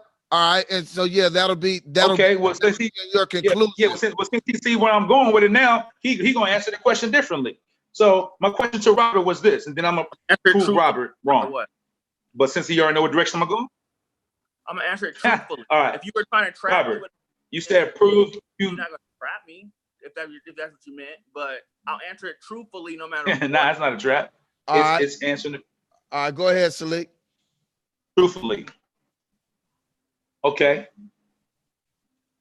You said prove humans were created. Okay. How do you think we got here? It's a question to you. How do you think we got here? All right, and we'll let everybody answer that question. Go ahead, Robert. You got it. 3 minutes. Okay, Great question. How do I think that when I say we, you mean how did humans get here? I don't know. Yes. Yes, sir. Yes. I don't know, but humans have shown one thing that we do know through evidence, DNA evidence, is that everything that's natural in this world is related. They all share commonality. They all share common. Everything on this earth shares a common ancestor. Trees share common ancestors with people. We share common ancestors with all animals. There's a commonality, a common thread that connects every single one of us. Now, what was the very first thing that was? It was the very first origin of life, and how did that all happen? I don't know. I mean, but it's okay to say I don't know. That's the thing. Everybody thinks they have an answer, Mhm. but they can't never prove Yep. their answer. They just make stuff up. It's okay to say, I don't know. Science says it's okay to say you don't know something, but we use the scientific method to find out. There are people working on those type of things, the origins of all species and things of that nature. But we can tell from certain observable things that we all come from a common ancestor, and that can be proven through evidence. I just refuse to believe anything that comes without evidence. And you can't look at a word that someone else made up and then break an etymology down and say, yeah, that means that humans were created. No, you have to prove humans were created. Being created, something being created denotes that there is a creator. So a creator is not a what, it's a who. So who created life out of no life whatsoever? And if so, was that thing alive? Do we have to start thinking? If you don't have the answer, it's okay to say you don't know. All right, Robert, you surrender the rest of your Okay, time. here's my answer. Yeah. All right, hold on, Salik. Let's ask everybody the same No, that question. And since it's your question, Man, because this was for me and Robert. If you let everybody else answer, then having this me and Robert was talking about it diffused purpose. Now we going to everybody else. Rather me deal with me and Robert. Me and Robert can get off of here and have our own discussion about what we were talking about. Everybody else could just fall back and wait till me and Robert finish this conversation on this, because it was actually me and Robert. that's if everybody wants to fall back and let you guys have this conversation, because that's I'll something fall that back. But everybody maybe want to answer. But why have them answer a question right now? Well, Robert just answered a question I posed to him, so now let me answer the question that was rebuttal, and then they can join in. Okay, what I was trying to do was let everybody get a chance, because so everybody don't have to go back and forth with you individually. You can on your own answer everything at one time. You can take your time and lay it all out instead of laying it out 1, 2, 3, 4, 5, 6 times. You see what I'm saying? So that was my thought, because you go back and forth with Robert, and then Greeland want to say something, if Chris want to say something, if Anthony want to say something, now everybody's trying to butt in all at the same time. I won't say anything because my point is made. I won't say anything. Okay, that's on you. What do you guys think about and they might not want to add any part to it, but what I'm trying to say is there's 7 people on here. We could turn it into a 2-person competition or a 2-person conversation. It can still be had between you and Robert, but we have to let everybody else get a chance to say what they think as well. Yeah, you're right. Yeah, you're right. Anybody else got something that they want to say to his question about how we got here? Go ahead, Chris. I'd just like to say that in the Egyptian religion, I guess you could say, they preach that you should practice everything in a triad of science, art, and spirituality. And once you get hung up on one, move on to the next. And as an artist, I like to entertain ideas, not necessarily cement them in concrete and cling to them. I like to play with them and paint with them, and entertain their possibility and how try to imagine how this could be possible and visualize that. How did life get here? I mean, we could talk about that forever. How where consciousness comes from. We could have been planted here by aliens. I mean, it's 2 minutes and 5 seconds now. Go ahead. I don't know. It's just fun to talk about, and not so much argue and try and convince others, where we came from or how things are. But as artists, painting your picture for other people to just think about, not necessarily dispute. Okay. Yeah, and I think that's where I'm at with it. Okay, let me weigh in on my side. All right, here, let me start the clock for you, Greeland, because I want to make sure you have the same amount of time. Go ahead, Greeland. Okay, as far as being able to explain our existence, I'm kind of on the same kind of capacity as far as the scientific or either extraterrestrial development of creation. As far as we don't know how many planets exist in the universe, we really don't know. We don't know the end of the universe. There's too much unknown for anyone to elicit a biblical creator or a God or Jesus or that whole connection. There's just too much unknown to try to elicit that fact that we're connected to a God. One thing you can say is whoever the ultimate creator was, scientifically, he created us all in the same particular mechanics and physics and science and elements. That's verifiable because our bodies can turn water, iron, zinc, and various scientific elements that we know exist, that we are all molecularly connected with. So it's no way that we can really sit here and say that we know God did anything, or there's a God or a single being or creator. That whole concept is too vast to try to interpret into everyday lives and what we have and what we're doing. So that's my take on it. Okay. Anthony, you got a take on it? Yeah. I mean, I'm just gonna stick with the Bible because I mean, this whole the aliens could have did it and all this, it just doesn't work for me. If the aliens created us, how come we haven't seen them yet again? You haven't seen God either. Where are they at? You know what I mean? Like you haven't seen God either. I mean, but God left the Bible for me, which gives me, like I said, ain't no God. Let him go, Greenland. You got 3 minutes, Greenland. Yeah, you're really against the Bible. I get it, but one thing, like when I had the discussion, when I brought up how are you going to teach somebody who's an 11-year-old boy like Dwayne Wade's son that what he's doing is wrong, no one could answer where can he get the answer from other than the Bible. And when it talks about where we come from, they really don't, they want to get into all this different science and everything. But why is science so credible? You know what I mean? Like, is there some good science out there? Of course there is. But for the most part, you can't just believe everything that they're telling you from a scientific perspective. You know what I mean? So I don't know. Like I said, I just stick with the Bible, and that's it. And in the Bible it says that and the Lord God formed man of, and this is Genesis 2:7. And the Lord God formed man of the dust of the ground. That's why I say, black. And breath into his nostrils of the breath of life, and man became a living soul.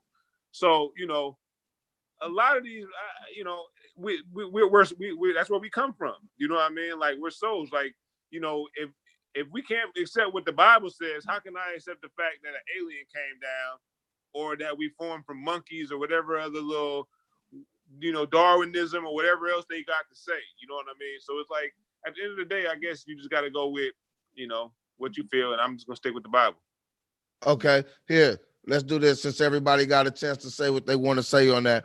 Salik, I do know that that's something that you were speaking to Robert to directly, and I didn't want to interrupt, but I do know that I didn't want it to be it would be impossible. But now that everybody has said something that they wanted to say, now maybe you can form it the way that you want to form it and tell it the way you want to tell it, and answer and ask questions directly. Now, is that cool?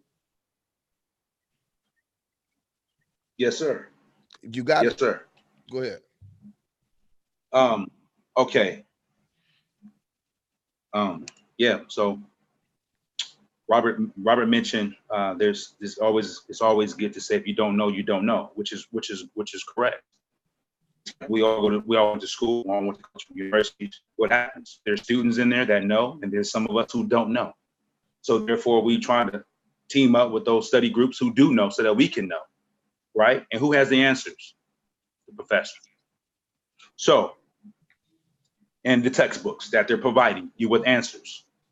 So everything has a point in place in time for information and for correction. He mentioned Genesis, which deals with, again, science. And we deal with science in this aspect. I said in my first post, well, I said earlier, I said, when we're dealing with nature or natural universal law, we're dealing with what? Everything and forces of nature and their power. We're dealing with all of those elements, right? And so we are, he even mentioned this in the book, we are made up of the elements of the universe. Okay? Did he say the dust from the ground? Didn't he say breath, breathe within to your nostrils? Don't, if oxygen wasn't available through universal law, wouldn't we all die? We wouldn't have the nostrils to breathe it. We have to breathe air, oxygen through the nostrils. Okay, so let's get more involved into this, man. All right, we're dealing with water, air, fire, and earth, which we would know as the four elements of nature, right? Okay. Or the four elements of more. So what? We are made up of all of these four elements within our bodies. You know what I'm saying? Plus more. We have, I mentioned this before, we have nitrogen, we have calcium, potassium, we have sulfur, right? We have sodium, magnesium, etc.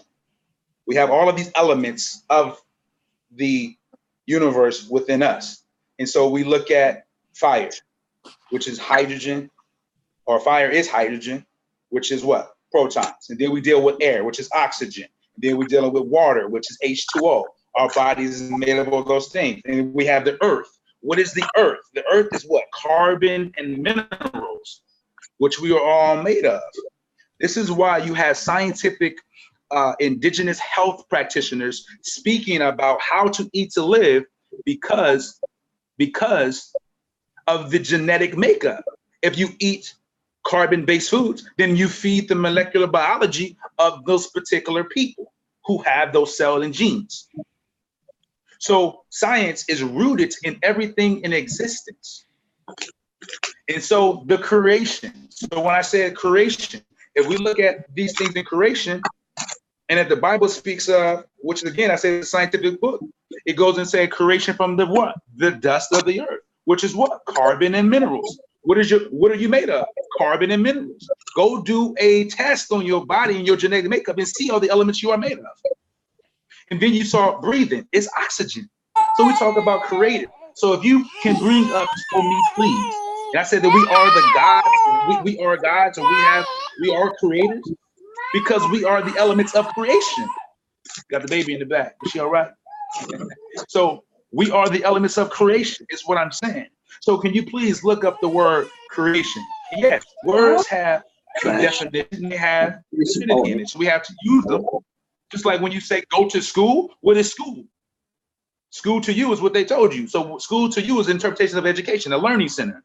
So don't act like words don't mean nothing. They have meaning to them. So let's get to the meaning of them. So I said creation. I said we are creators.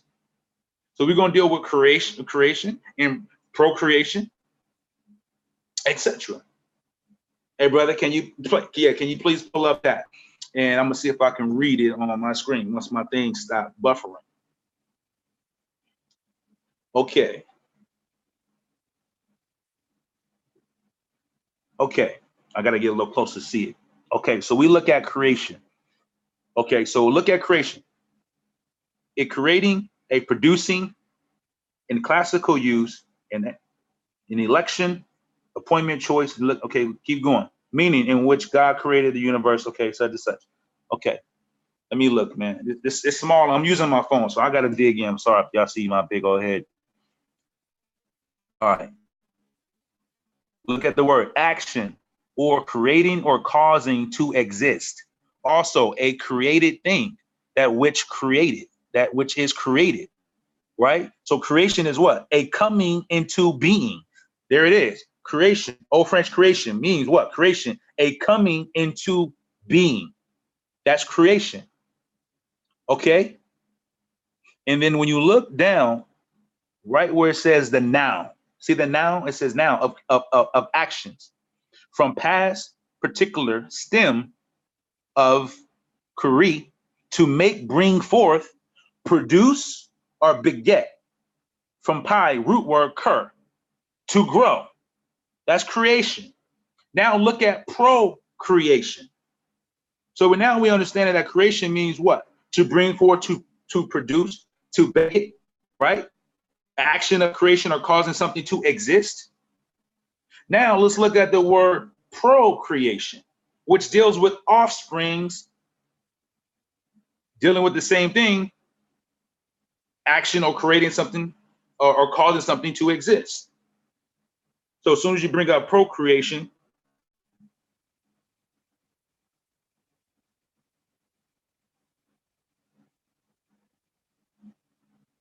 All right, got it up. okay, look at procreation. Procreation, process of what? Begetting offsprings. Then it goes in to say, now, an action of from past particular stem from the word procreare, bring forth, offsprings, beget, again, generate, produce from the word pro, or bring forth, again, create, creare, meaning what? To what? Create. So we are creators. Now, look at the word beget, B-E-G-E-T, which was synonymous in both of the terms, procreation and creation.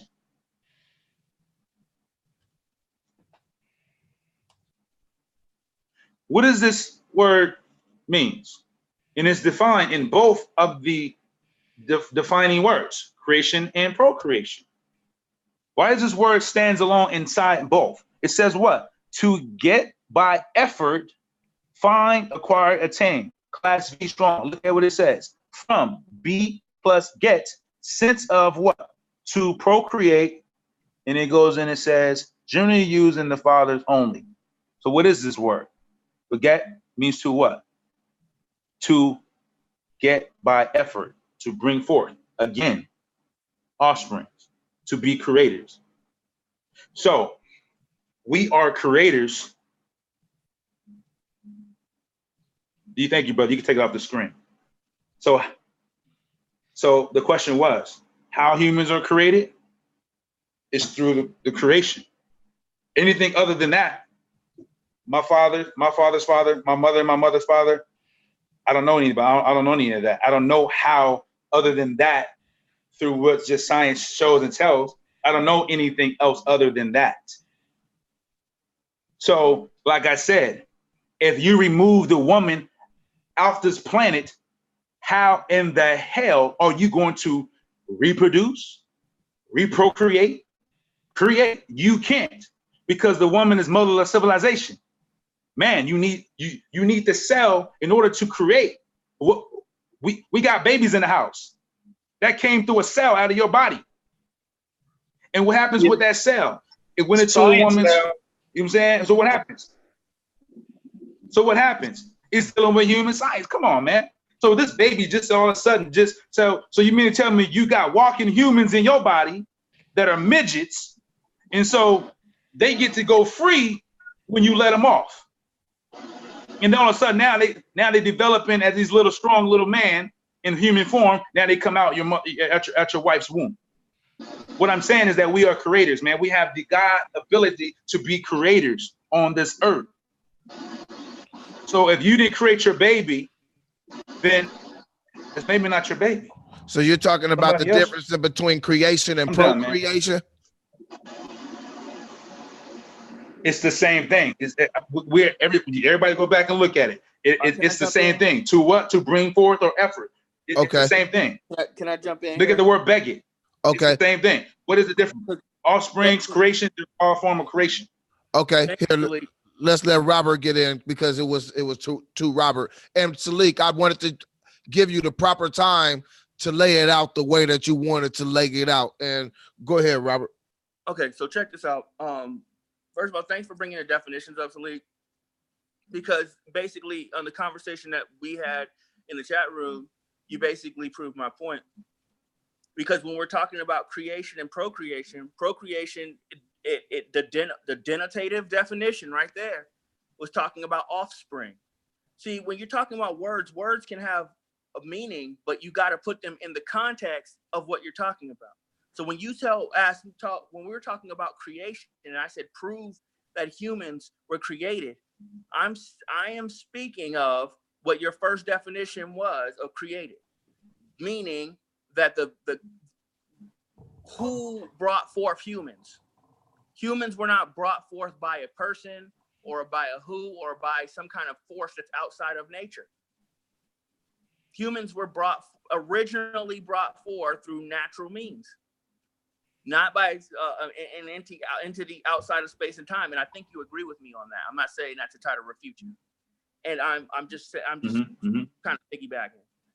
And then procreation, it denotes, even though it has a similar definition to creation, it denotes something important, that it is already humans that are already living, making other humans. But when we say where were humans created, I mean, before there were humans, how did the first human come about? That's what we meant when we said prove that humans were created, that there was some force outside of nature that actually brought about human life. I don't think you haven't said anything that indicated you believe that, so I'm not tagging that to you. Did God create the first human? Absolutely not. See, here we go with that God concept again. Right, but it all depends on who's religious. Oh, my bad. What I got out of it, and you can correct me if I'm wrong, is that because we are the ones that bring forth and procreate children, that we are the gods of that creation, in that particular sense. That we are the gods in that particular sense. I beg to differ on that as well, because saying that we are a god, or there is some kind of quality of a godlike quality of some sort in us, detaches us from the rest of the universe as something that is specifically special. And there is nothing special about humans. We are animals just like other animals. We are here as a product of biological processes, and there is no evidence that suggests anything else besides that. There is no evidence that suggests that humans came about any differently than fish came about, any differently than birds came about, any differently than anything else came about. We are biological byproducts of natural processes that were set into place in this universe. We are ruled, governed by the same group of laws that govern everything else in the universe. And when you realize that, you start to understand that, hey, not only is there no God, but God is not necessary. We don't have to have a God in order to be here. There are natural processes that arrange our actual being. And it wasn't because it was something we're not necessary. It's not because humans were necessary to be here. It's not because there's anything special about us. It's because what's special is the universe itself is special and unique in the fact that it's the only one. At least it's the only one you and I ever. Okay, can I ask a question? I would like to ask a question with all this. I got one after this too. They're kind of going back and forth with this, and this is something I have to ask. I got one. With this whole science thing, and we're from all these different protons, neutrons, and we're all from all this different stuff. Can anyone tell me where at on the planet right now where dust, oxygen, all these different things are just bumping into each other, and then people are just being made? You know what I mean? Like, can anyone tell me where this is at? Like, where they're just dust, oxygen. People are having sex. What do you think is bumping? You said that people are right, energy. Right, man. You said it in your Bible. Element. You even said it in your Bible. Hold on, no. The Bible you even said in your Bible that the dust, boy. One at a time. And then feelings is getting hurt. Feelings is getting hurt. Hey, calm down. It's all right. It's all right. It's all right. Now the Bible said the dust. Let Bible people answer his question, and then we'll go to Greenland. The Bible said the dust of the earth, and then Salik said, "Oh, that's science." So here we go. Can anyone explain to me where the elements of the earth, not sperm and an egg in a woman? I'm talking about the minerals of the earth, the things that we have in our body. Like Salik went on his whole little thing on, you know what I mean? Like this and that and all these little different elements that You he was can't disprove labeling it. off. Where at on the planet You can't disprove it. are these elements turning people into He's one of these dudes. people, into humans? I mean, I'm just saying, if we can't go with the Bible, where at on the planet? I can answer this for you. That's easy though. It Let doesn't me happen. answer that. That's how you know your God is not real. No, I want to answer that one. Exactly. Listen up, for example. All right. Hold on a second. Go ahead, Greenland. Hold on for a That's second. what I figured. That's what I thought. Go ahead, let him answer. Okay, you got to take into consideration. You're talking about the first life. You got to take into consideration the atmosphere at the time. The cloud. Every single element had to be precise for that to transpire. Now, Tyrone, I want you to look up. It's called the probability of life being accidental. Just type that word in, and then you will come up with you will come up with a very good understanding of how life manifests the first time, not just in human form, of any time. Like Salik was saying about all the scientific elements of the body, a human body, whatnot. And then some people will talk about the Big Bang Theory. I'm not a real fan of the Big Bang Theory, but I'm trying to say everything had to be precise at that one point in time when it happened. So we can't necessarily say God did it all at one time, but the elements had to be precise. Mm-hmm. So you know, from a scientific point, it was a precision thing. So if we were all created through the universe out of the same elements, that means that we came from the air, we came from thin air, and boom, all of a sudden we're there. Now, if you want to say God did it, okay, that's your God thing. I'm not going to say God did it, but scientifically, it was a precise event that happened. Yes. There was a precise event. What do you want me to prove it? I want you to prove it, like he keeps saying. Prove it. No, you prove it. You prove it. You prove me. You prove me. Prove it. You prove it. Nah, you can't prove nothing. That's how you over there hiding. Go ahead, Greenland. The probability of life being accidental. That's type in accidental, by accident. Yeah. Oh, okay. Yeah. And then you'll get some very good information there that will kind of discredit the biblical side of the whole thing. Good work, Greenland. Good work. And then some people will try to take that and turn that into a biblical argument, but it's not. Okay, which one, Greenland? Let's see. The life. Let me see if we find it. The probability of life. There's actually a one right up under it. Let's see. Try the first one. Life by accident. Yeah, try that one. I think that's the one. There it is. The odds of random life are so improbable. Tell us who you got.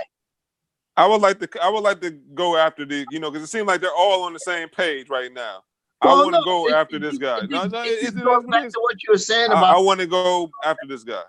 If you read this right here, you will get a strong idea about probabilities and improbabilities, and then you see how the connection of religion comes into play. Or people, if they don't have it their way and say, well, it's not science, but we'll say it's God. That's basically what keeps happening. But if you look at the elements of the human body, look at that chart there. Now, you mean to tell me? Let's see. Take a look at that. Woo! Take a look at that. Now, how can all of that just happen just by some stroke of a clock at one time, and then it just go back to school, man? That had to be a precision situation there. That was precision. But okay. Salik is all right. So can I go now? You made your point. You made your point. I think, right? I'm just saying, go to school, man. Learn human biology. Learn human biology. That wasn't. There's nowhere that said that a God had to have that precision. Okay. Now here goes the whole thing. This dude's a clown. All right, now here we go right here. Now check this out. Nobody can answer the question. So you go to that whole science thing. Once again, you guys don't. Now you might not agree with this, and that's fine. But you guys don't understand that you're making the white man God, because all your science comes from the white man. All that science that you're talking about comes from the white man. Hold on. Go. That's- hey, Man, you don't even wait. It's like, look. Go ahead and mute these dudes. He don't man. even know I'm masonry, not man. He don't over-talking even know everybody masonry over and and over basic again. science. It's like This it's dude's a all clown. them against me right now, and I can't even get my word in because they don't want to. They don't want to hear it. They don't want to hear Man, it. I haven't even talked that much. Go Now, ahead. If you want to see how all the minerals and atoms. Well, hold on. I was already talking. No, I haven't even spoke yet, man. Look, you need to look at cymatics. Look up cymatics. You will see how all these things came together through sound, through frequency. That is how everything is made up, man. If you want to see it, if you want proof, look up cymatics. It's in Egyptian hieroglyphics. It's in videos on YouTube. Look it up. There are scientists showing you how everything comes together through sound and frequencies and vibration. All right, go ahead, Anthony. All right, okay. Now this is a first for me. I've never seen a Caucasian Hotep Egyptian, so that's all new for me. But here goes the whole thing. I'm just going to say it like this.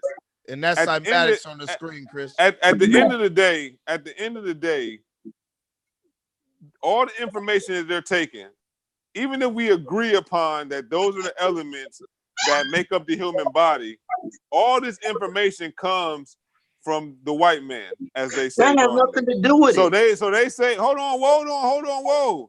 A lot of brothers will say, I'm just making a point, man. You can agree on, look, we don't have to all agree.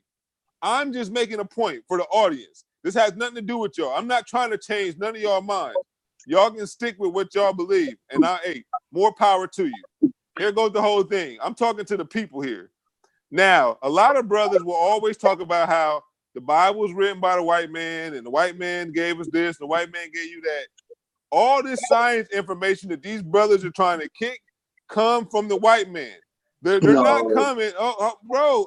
Hold on, that's where you'll get. Just keep going. Anthony. That's where the information is coming from. If you look up whoever owns that, where he just brought up, and whoever's kicking that science, I'm willing to bet any amount of money that is a white man who owns that particular internet page that he got his information from. Okay. But here goes my whole thing. I got one thing to say. So if the Bible is no good because it comes from the white man, how a lot of our people try to go, why is it so good that the white science that when they come from the white man is such high quality? Because none of these Negroes. Oh, brother, I'm letting you go.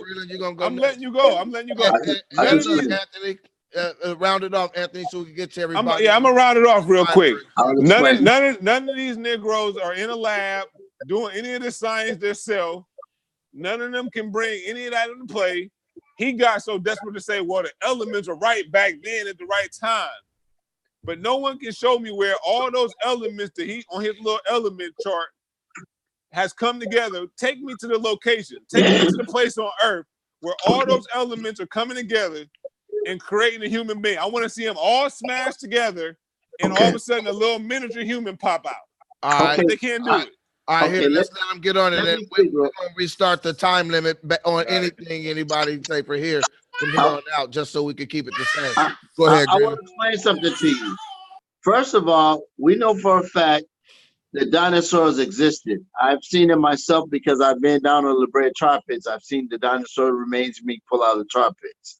So we know that does exist. So we know those elements in that prehistoric time period, elements had to come together once upon a time again to create that also. Don't you agree? Anthony? Dinosaurs did exist and they're very ancient, don't you agree? Look, man, you're still not answering my question. That's my first step to you. Do you agree with that? Yes or no? That what? That dinosaurs existed? Yes, sir. No. You don't think? Go ahead, Greenland. He said no. Let's move it. Okay, well, you've already proved your foolishness right there. Secondly, I'd like to tell you this. We know for a fact that science is not fiction because it can be verified. When it comes to the Bible, it cannot be verified. It's not science. Verified by who? Verified by who, Grayland? The Bible is kept. Verified by who? The Bible is kept in the fiction section of White every man, the white library, man. in every store for a reason. The Bible is kept in fictional story areas for a reason, because it's not verifiable. Now, the day the Bible could be verified, they will move it into the nonfiction section. Yes. So far, they've never done it because they can't. It's not verifiable information. You could take a human body apart in a laboratory. You can dissect the elements. It can be done. Scientists have proven it. They dissect it. That's why when you take vitamins, all these elements, they know what's in the body to replenish the body. So, well, you can take zinc, you can take this, you can take that, you can take iron, you can take boron. They know what's inside they know what's in the blood. The blood has so many different elements inside of blood. They know what's in blood, and they know what the body was created from. And oxygen and hydrogen, like you said, it's all inside the body. It's verifiable. There's not an argument about we're taking a white man's information. It could be a black doctor could pull up the same information. A white doctor could pull it up. An Italian doctor could pull it up. Greeland. You're still not telling me where on the planet these elements are bashing into each other and making little humans. Where is it happening at? Apparently, it happened with the dinosaurs once upon a time. It happened with humans once upon a time. All right, so just look. Just say you don't have a place. Just say you don't have a place where this is happening. Dumb question. Obviously, we're here, and scientifically, we know for a fact we're here scientifically. We can argue about biblically in Adam and Eve. That sounds like a fairy tale. Somebody taking someone's rib and bone. Somebody walking on water. Somebody parting the Red Sea. Somebody Noah in the ark. You mean to tell me Noah had an ark and he put every animal on one boat? Every animal on one boat? It's not even humanly possible to get a boat that big. All right, So, Brandon, go ahead. That's time. Give us your final thought on this question, and then we'll move to Salik and see if he want to add something, and see if somebody else want to add something. And my final thought is this, bro. I'm gonna say Anthony hasn't proved a thing other than religious belief so far today. He hasn't. And you haven't proved anything either. He haven't struck anything science. Well, I've proven that science. No, you're taking Hold the on, white let man's it science. finish, Anthony. Go ahead, Greenland. Well, science is not the white man's science. You know, the oldest universities are in Africa, and these Africans knew the same scientific stuff years ago. Did you know the first brain surgery was performed in Africa? Did you know that too? There's a lot of things about Africa you don't know. What you think, white man this, white man that. It's totally untrue information. You're very lost on history, son. There's a whole lot of things that occurred at the hands of the black man, not necessarily the white man's information. All right, So- here, let's let Salik get in. Salik, go ahead and give us your thoughts on what was just said just now. Let me go ahead and start the clock. Go ahead, Salik. All right, brothers. Now, we don't give our black people enough credit in science. This man, all he speaks of is the white man, the white man, the white man. Well, guess what, bro?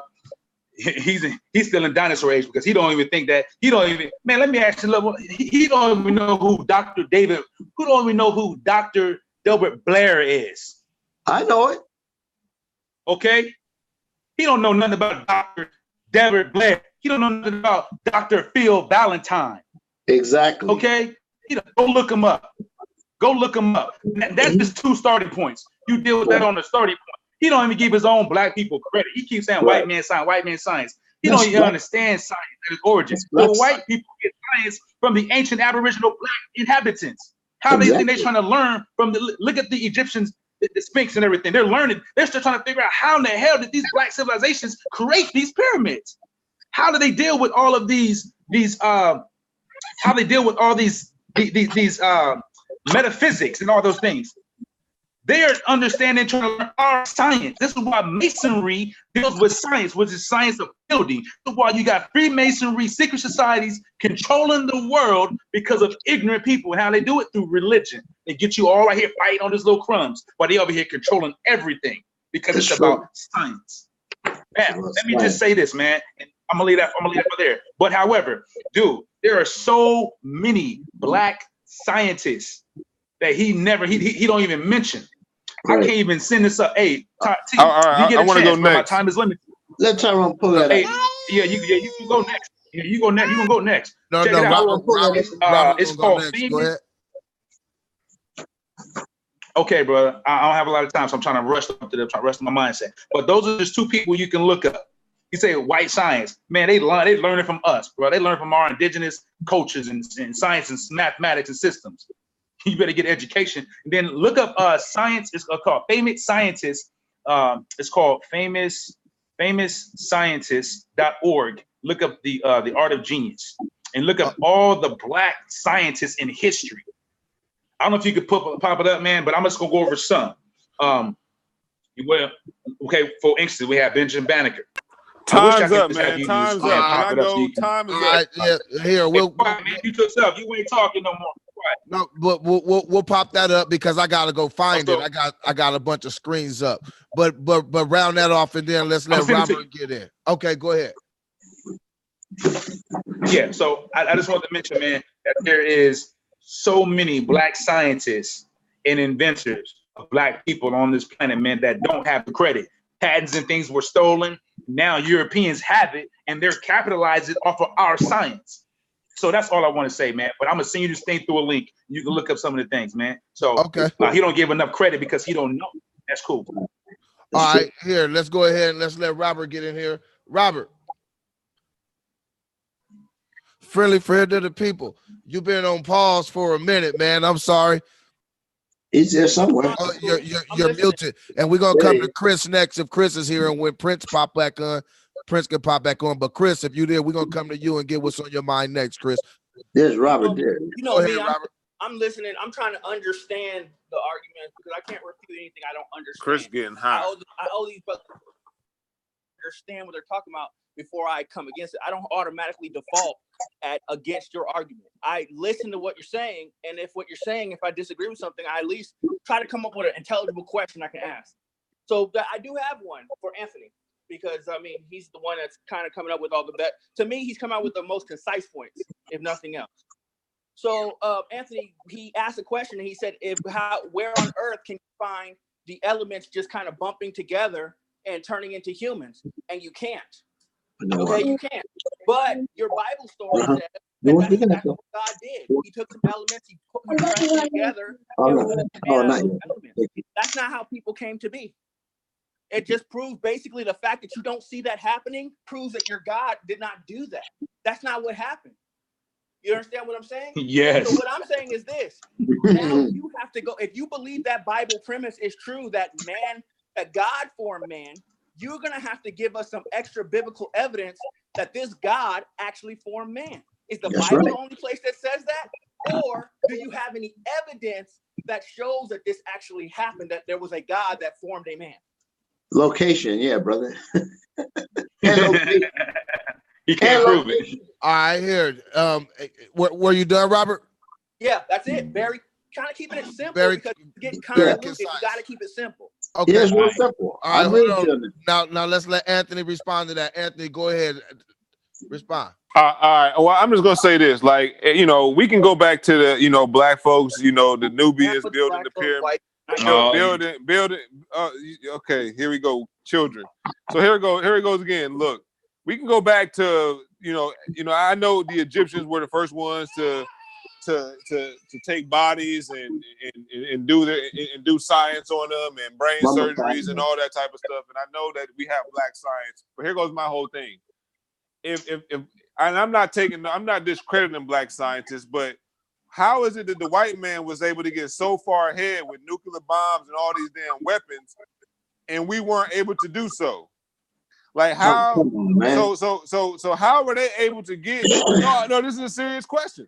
Okay. How were they? The Bible gives me the answer to this, but I want to know it from you guys. How is it the white man was able to get ahead so fast to the point where he got all the weapons, all the tanks, all the nuclear bombs? Okay. He builds all that, and we weren't, and us as black people who weren't able to do so.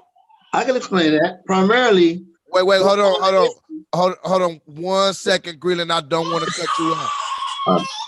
I was telling Chris that we was gonna let him say what he had wanted to say. Okay, I just want to rebut his question right there because don't forget what you want to say, and I want to make sure that Anthony is answering the question, directly again before we move away from it. Chris, was there something that you wanted to say? Yeah, I think that we had these nuclear capabilities back in biblical times. You know what I mean? I think that we were an advanced civilization before we, nuked ourselves back into the Stone Ages. And I think that could be happening again, same shit, different biblical times. And for Anthony, you can see the minerals and all that shit forming in the mother's womb, through what she consumes. Her diet, what they put into their bodies is what makes up the baby. And, you can see that through, like different abnormalities, could have led to our evolution, through the planet changing and what our diets were.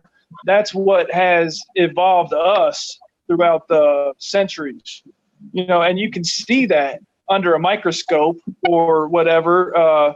If you're not practicing science, art, and spirituality in this triad, you're not going to discover any of these things or answer any of these questions that you have, or find your truth to your reality. And that's what we're all doing, I guess, is truth seeking. And if you have these questions about where these things come from, what are you doing to discover these things? Instead of just asking for the information from somebody else, show me. Why don't you try to show yourself where these things are coming from? That's how I've come to my conclusions about reality and religion and all these things. You have to keep pursuing that. You're not actively pursuing that. You're asking for somebody to just spoon feed you these answers, that need to be discovered. You need to see them. You have to look at the cymatics. You didn't go look at videos of cymatics yet. You haven't discovered these things. You're not going to answer these questions just by asking us. You have to go out there and get them. All right. Well, okay. Go ahead, Greeley. Okay, back to his question about how come, I guess he was insinuating that black people or people of color never had the knowledge to destroy the universe. Anthony, back then, people had a profound love for plant. They had a kind of feel and love and desire for mankind to keep the planet pure, not destroy and create things that kill. Okay, so for you to say why they weren't trying to discover nuclear bombs for destruction, that was a way different time period. Okay, you're thinking scientific and kill of mankind with poison and things that, yeah, they had guillotines and things, but I don't necessarily believe that, ancient times are trying to figure out how to destroy the planet with things that would, destroy plants and humans and into the future destroy people. So well, I just want to add that they have discovered ancient remains of human mummified bodies, that show evidence of there being a nuclear type blast. Okay. In some of these ancient ruins and stuff. You can look it up on the internet. Yeah, I've read that before. I'm not sure. I have read that. I'm not sure if I quite believe that one, but I don't. He's just trying to say how come it didn't exist by whatever ethnicities or whatever. I think that's kind of a cop out because he can't prove his side. So now he's switching over to ethnicities being incomplicit or incapable of doing things. I don't really see that, Anthony. I think you should stick to the topic of you being able to prove creation through a God versus science not being science. And now so far we've proved that science exists. Majority of the people on the panel said that everything that's in our blood exists. It's a science question. It's not so much as an argument about creation. We're not arguing about we know the answer, but we're saying everything that's in the atmosphere in the universe is in the body. And we're just trying to figure out if that happened, it had to be a precise event. Now, you can take your side and say, yeah, your holy God, he was right on time and he did it. If that's the way you want to take it, I'll let you take it that way. But so far, you failed to take it that way. You failed to honor the God that you claim created. You never once said, well, God created it. And you never explained to us how God created it. So right now, you look like a fish. First off, I read to you in the Bible where it comes from, and you still can't tell me a place. You haven't told me a place. None of you have. Like, 1 second, Anthony. Go ahead. You didn't rebut me. You didn't rebut Anthony. You didn't rebut Salik. You haven't said, okay, this is what God did. You didn't present one event that created life. You didn't I read to you out the Bible. What are you talking about? You didn't go into detail. You didn't go into detail step by step of events. You didn't do it because you can't do it. Either are you. Either are you. No, but I said one thing for sure. I spoke of science being verifiable. Okay, we can't argue with science. It's verifiable. That's all I said.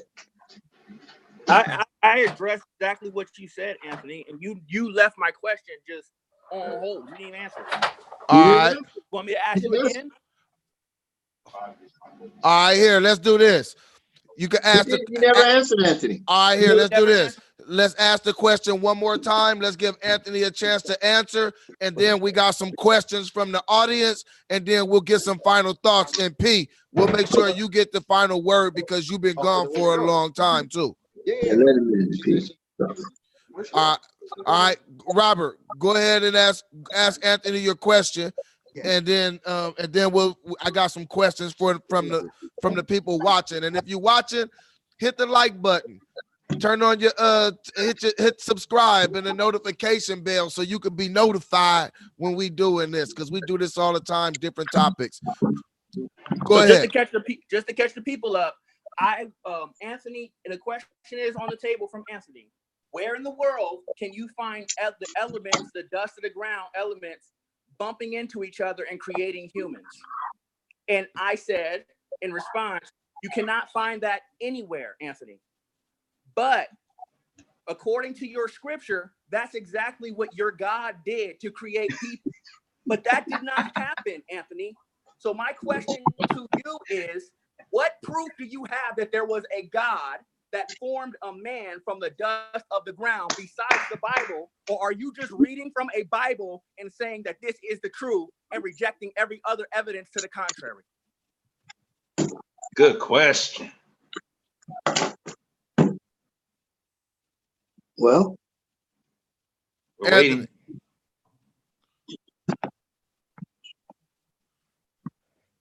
Damn. Like he dipped out. We're waiting. He skirted out. Damn. Friends of the people put the heat on him. Damn. I like friends of the people. We gotta do. I don't know. Maybe his phone went. Maybe his phone went dead. Yeah.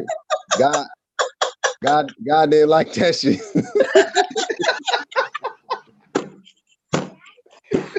Jesus came and took that nigga Wi-Fi away. Getting his ass whooped on this panel. I think he had too much heat from all angles. Now he left. Oh, he left. But do you see what I'm saying? Though yeah, I know he said that where in the world is elements just bumping into each other making humans? But you said God just did the same thing. Okay. Like you're saying it's impossible. You said God did it. So prove God did that. If we have never seen that ever in a nature ever happen ever. Right. All right. God did that then. All right, here. Let me ask you guys a few questions, and I think Anthony will come back. I think his phone probably went dead. I mean, is he a coward? Does he normally take off and run like that? No, never. I would guess that his phone went dead, and I'm just being honest. I'm just being honest as possible. Honestly, he had a long face before he disappeared. I'm not saying he ran, but he wasn't looking too promising about what he heard just now. No, it is. Sometimes these debates are, they could be a little bit taxing. Here, yeah. D Johnson wants me to ask the panel.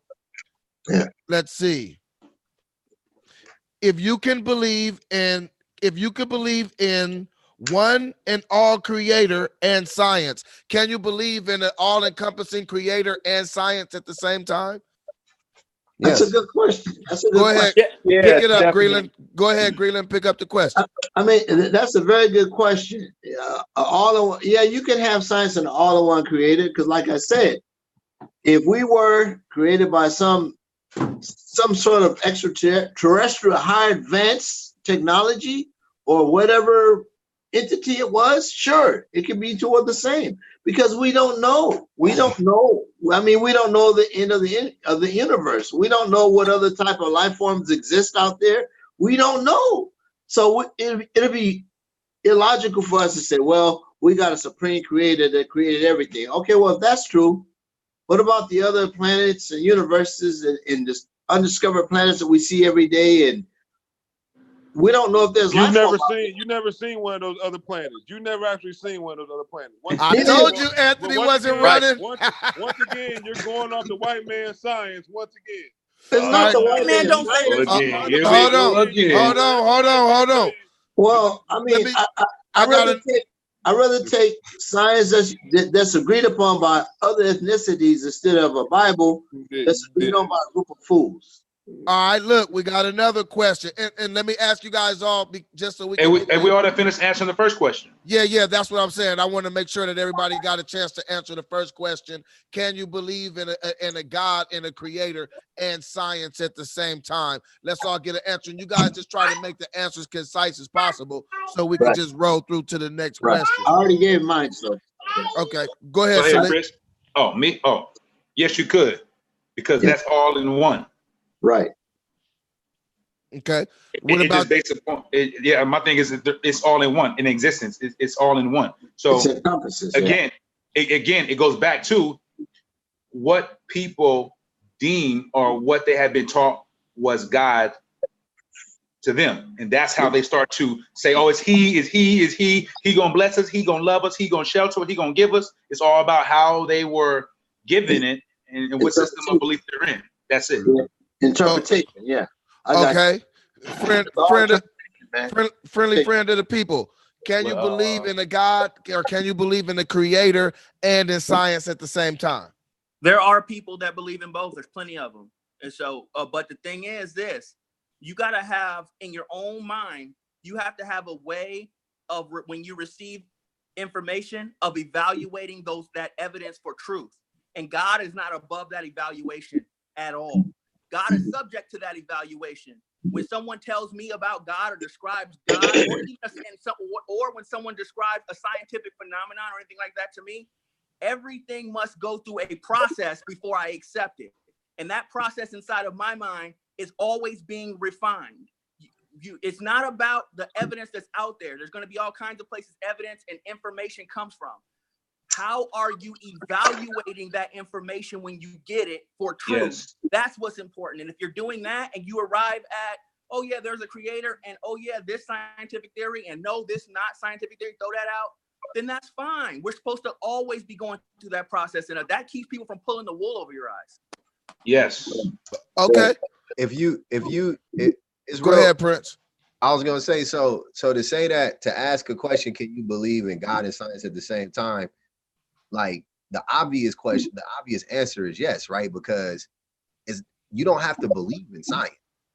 You know what I'm saying? Mm-hmm. Like the science is verifiable, so you don't have to believe in it. Like it, you know what I mean? Like it's real. So and that doesn't mean, because we're just speaking in broad terms when we say the word science, right? Like of course there's pseudoscience, right? There's bullshit. Right. We got half truths in science all day long, right? I'm saying, but like for an example, if you get in your car and you start it up, you believe in science because it took science for that shit to work. You know what I'm saying? Theories to be proven and theories to be disproven, and it came together to make your car. You know what I'm saying? So when you cut on your stove, that's science. Like when you hear the little clicker and the pilot lights up and shit, that's science. Gas, like that's what it is. So that's just verified. Yeah, that's verified. There, we prove science is real all day long without tons of scientific theories or whatever.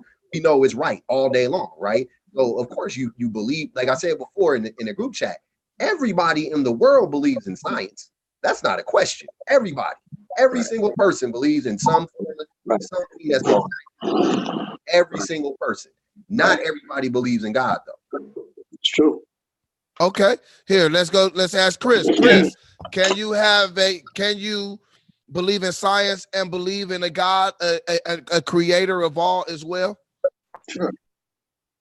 God is science.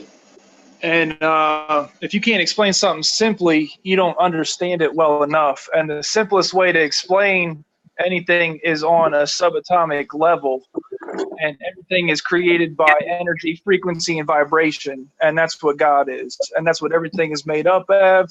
And, that's what everything is. Everything is God. Everything is science. So it's all the same. Right. Hey, Okay. Combined good, statement. good. I like that, Chris. I like that, Chris. Chris been studying. Hey, T, can I say something real quick? I'm gonna say it real quick. I'm gonna be gone. Yeah, but let's let Anthony say what Oh, he he's thinks. back. Okay, yeah. Anthony, Yeah, hit us, Anthony. Hit us with that knowledge, brother. can somebody believe in a creator or can believe in a God or of God and science at the same time? And let's let him answer without no cutoffs. Go ahead, Anthony. Yeah, I mean, I believe you can to a certain degree, but what I notice is a lot of people try to make it where their God is science. You know what I mean? Like, that becomes the issue. You know what I mean? Like, well, before you know it, everything is about. And a lot of these motherfuckers, they're not even real. They're not scientists. They don't really know what they're talking about. You know what I mean? But because they read a little article here and there, they think, you know what I mean? So, but is there science out here that works? Like, yeah, I mean, people get heart transplants, people get, kidney transplants, people, there's medications and antibiotics and things that are made for scientific platforms. But at the same time, you still can't go so far and beyond it where you just believe that, that there is no God just because there's some science. You know what I mean? Like, so I think it can go too far, but at the end of the day, I mean, I guess you can believe it to a certain degree, but I'm not going to put science over God. And then I'm just going to leave it at this note right here. Once again, like I said before, none of these cats can give you no laws, no way to live by in this society that's better than what the Bible teaches. You know what I mean? Like, and basically what you'll have is, when you don't have the Bible, is a bunch of lawless ass people who do whatever they want. You know what I mean? Like, and that's that do as thou will. Well, you know what I mean? if you want to live like God, you got to live with love and light, infinite, unconditional, and without judgment. No, the Bible doesn't teach that, but okay. All right, hold on. And Salik, we're gonna come to you for your comment as well. Love Life says, if you were born in a country where they didn't believe in God or Bible, do you think that you still would? Give us your comment, Salik, and then answer that question, and we'll let everybody answer that question as well. To answer that question. That's a good one. Ooh, but I want to answer the question first, but let me go here. Okay, man, this whole science thing is beautiful, man, because, okay, creation again. What is human cloning? Science is taking of human cells and tissues to make a what? An identical you. Right. So, did the God of your Bible create the identical me? No, he didn't. It was science. This thing acts and do what I do. I mean, just clones all over the place, man. So you have to respect the laws of universal. You have to respect the laws of the universe and what is natural in nature. You have to respect it, son. Because okay, I'm done with it. I just want to say human cloning. It's happening. It's for real. How do they do it? Your God of the Bible didn't clone somebody and make some other you. He didn't do it. Science did it. Some type of dude, somebody did it. Now, the point to answer the question. Amen. He grabbed that rib, now man. The point He grabbed that rib, remember? Now we're all clones. All right. Okay, Anthony. Now let's get to the question. Let's get to the question. All right. So that question you asked me. Can you ask it one more time again? You said, can we live on? Oh, yes. Yes, we could. If you were born in a country where they didn't believe in God or the Bible, do you think you still would? Nah. No. You know why? No. No, you wouldn't know. Nation, let me tell you. Okay, because nations of people have their own spiritual systems and customs related to that particular people through their historical origins and lineage. Religion, Bible stuff, or religion is brought to a people by missionaries, mercenaries, and then the military. So you have religion. Look at the Sentinel Island that's been protected by the Indian government. Indigenous Black people on an island never had any outside contact. What happens? You get a missionary trying to go take him Christianity and get his ass killed. So you have to stop saying, you have to understand colonization and the control of religion. It is happening by the dominant society with their missionaries and mercenaries, and they come in with the military. What do you think happened to America in 1492? How do you think we got religion? It wasn't our own spiritual custom system for our own lineage and culture and heritage. It was introduced to us, and we were indoctrinized with it. So religion has its place only for a nation of people who believe in that particular cult. Wow. 100%. I was. All right, I'd like to go next. I'd like to go next real quick, just because it's basically 7-on-1 here. So I like to. All right, come on now. And look, we're gonna let you get in, Anthony. Prince haven't said much either. And after this, we're gonna, like I said, read a couple more questions, and we're going to go ahead and get final thoughts and end it, because I think we're going on like 3 hours. And but I got something right here. It says at the Soapbox Heroes channel, I dare anyone.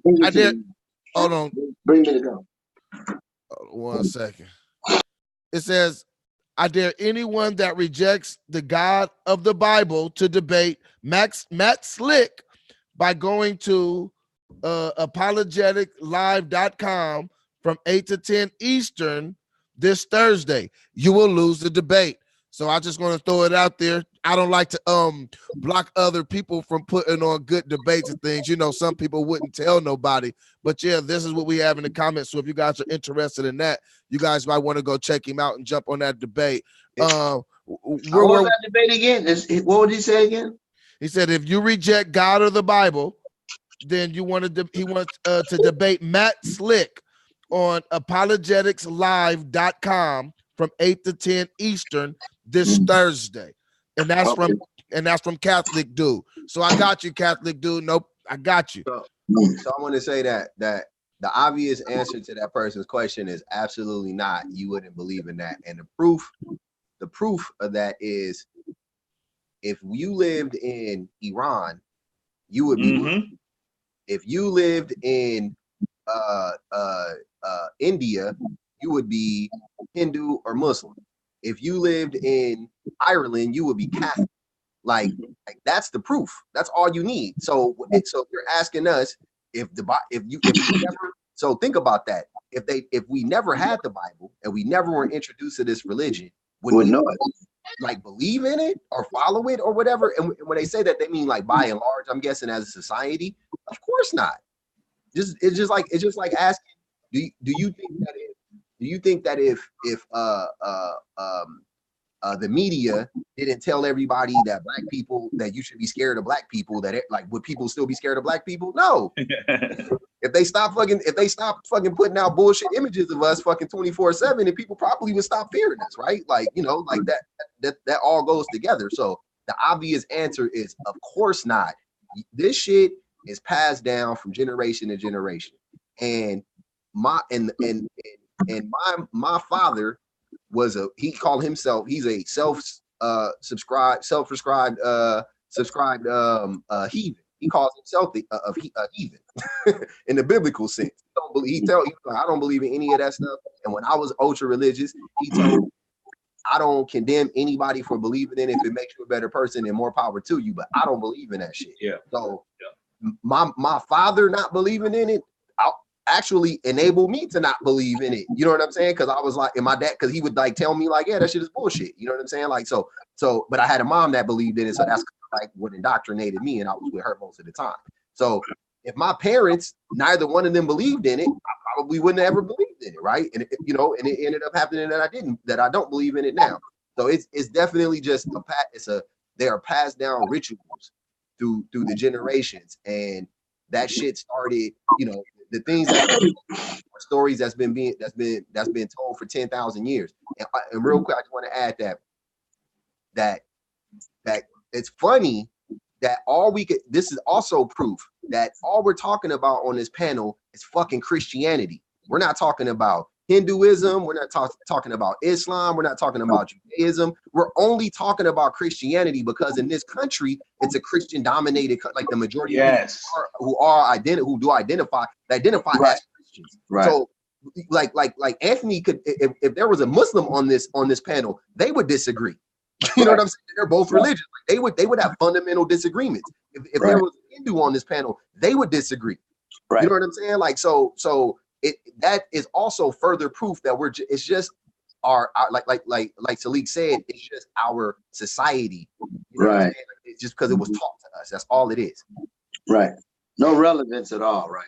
All right. Well, yeah, let me go ahead and wrap it up. Let me get everybody's final comment. And like I told Prince that I make sure that he got the last final comment because he heard the least. I'll give Anthony the comment before that because he has less people with his viewpoint. Right. And so if you have anything you want to add or anything you want to say right now is the time to do it. And so why don't we go ahead and we can start with you, friendly friend of the people. Okay, so first of all, Soapbox Heroes, another great podcast.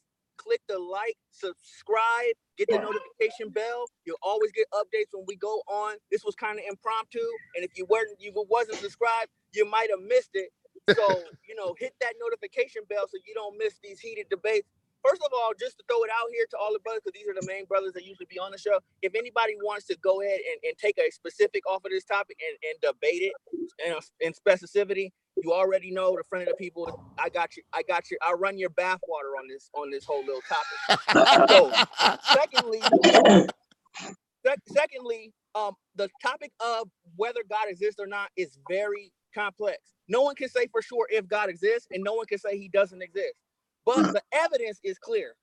You ain't never seen no God. You ain't never seen no evidence, nothing natural about a God or anything that describes God. There's no God inside of you. There's nothing. But in that, don't get discouraged, because being a human is a great thing.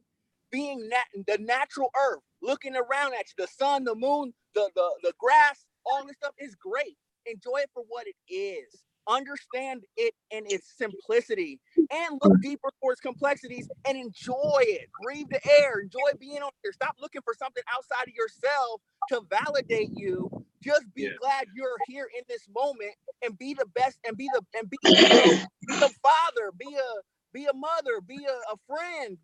Focus on what's important in life. And fuck this whole little deity, sky daddy bullshit that starts wars, kills people, leads people into despair, and destroys relationships all the time. Point blank period, drop the mic on these motherfuckers.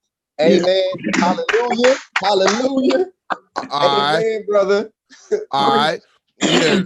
Let's let Salik, let's get your last word and give us your last thoughts. And like I said, right now is the time to go ahead and put it in the package and let the people know what you think. And I'm gonna read you guys' comments too before we get off of here. And we got another show coming on tonight about public education before funding. So go ahead, Salik.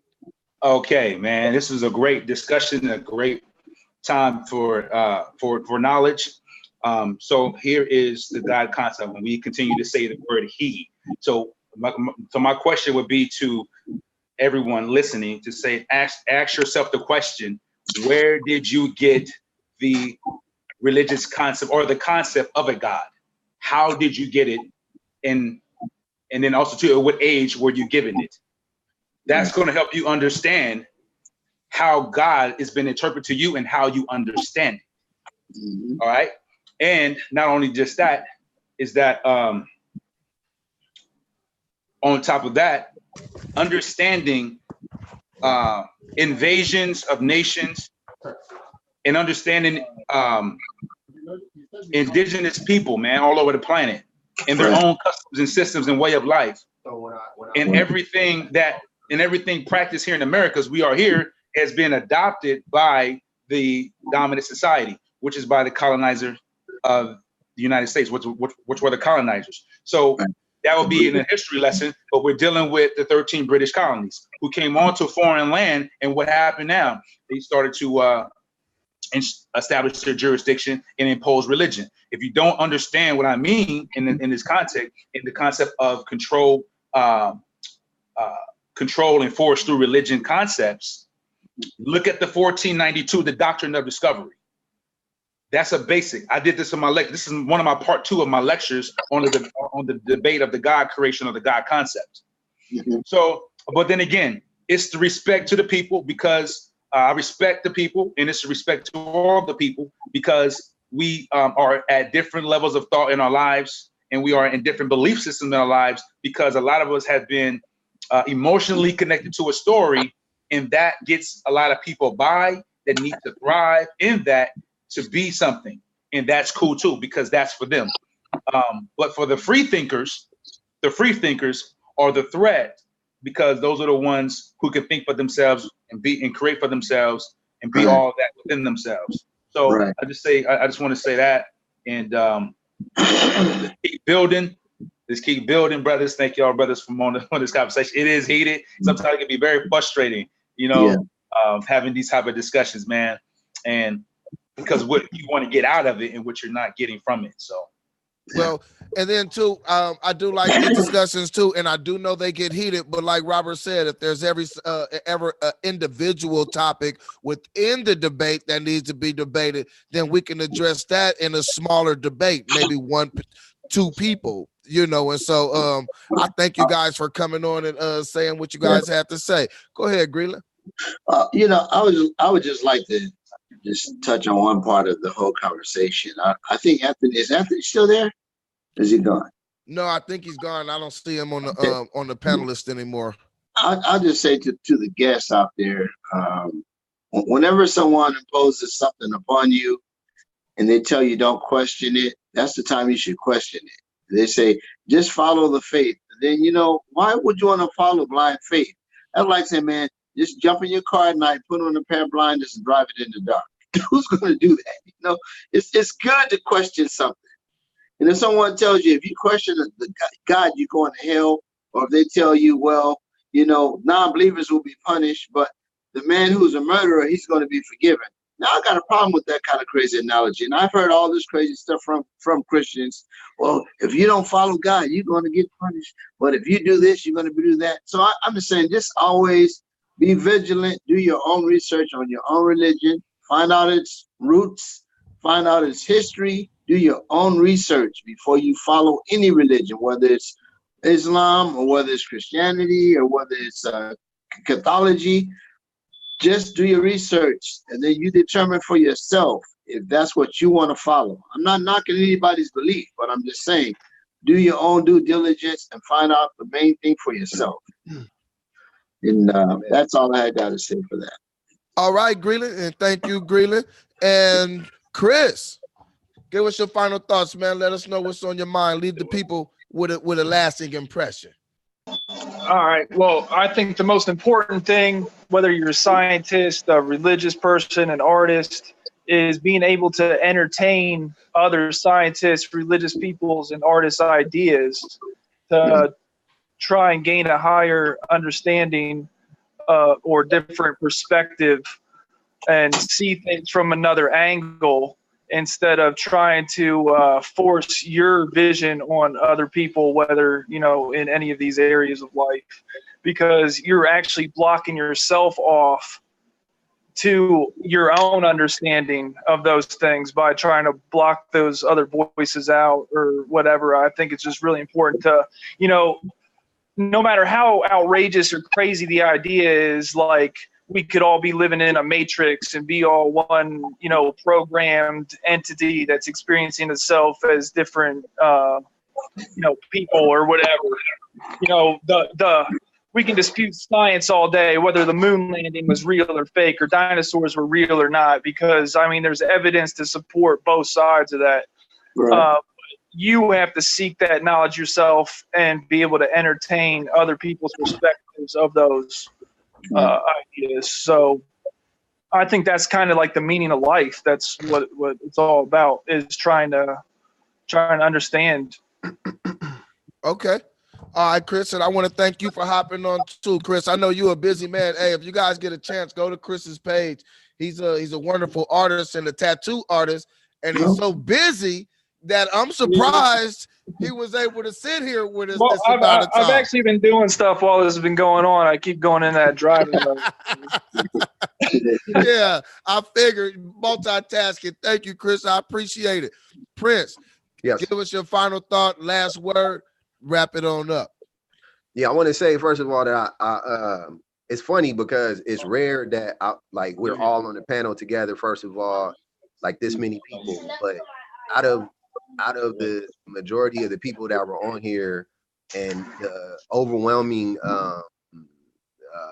whatever, like the information that I heard today, it's funny because I agree with like 99% of the stuff that, like Salik was saying and Greenland was saying and Chris and Robert was saying. You know what I mean? Like I pretty much, it's like funny, like even though like I just don't even subscribe to anything like God, like even the term God or what, whatever, like who cares, right? But I hear what he was saying when he was saying that. Same thing with Chris when he was saying like it's like God is science and da da da. You know what I mean? Like I 100% I agree with that. Like I like even though I don't necessarily believe it, quote unquote, but I agree with it and I respect where they're coming from.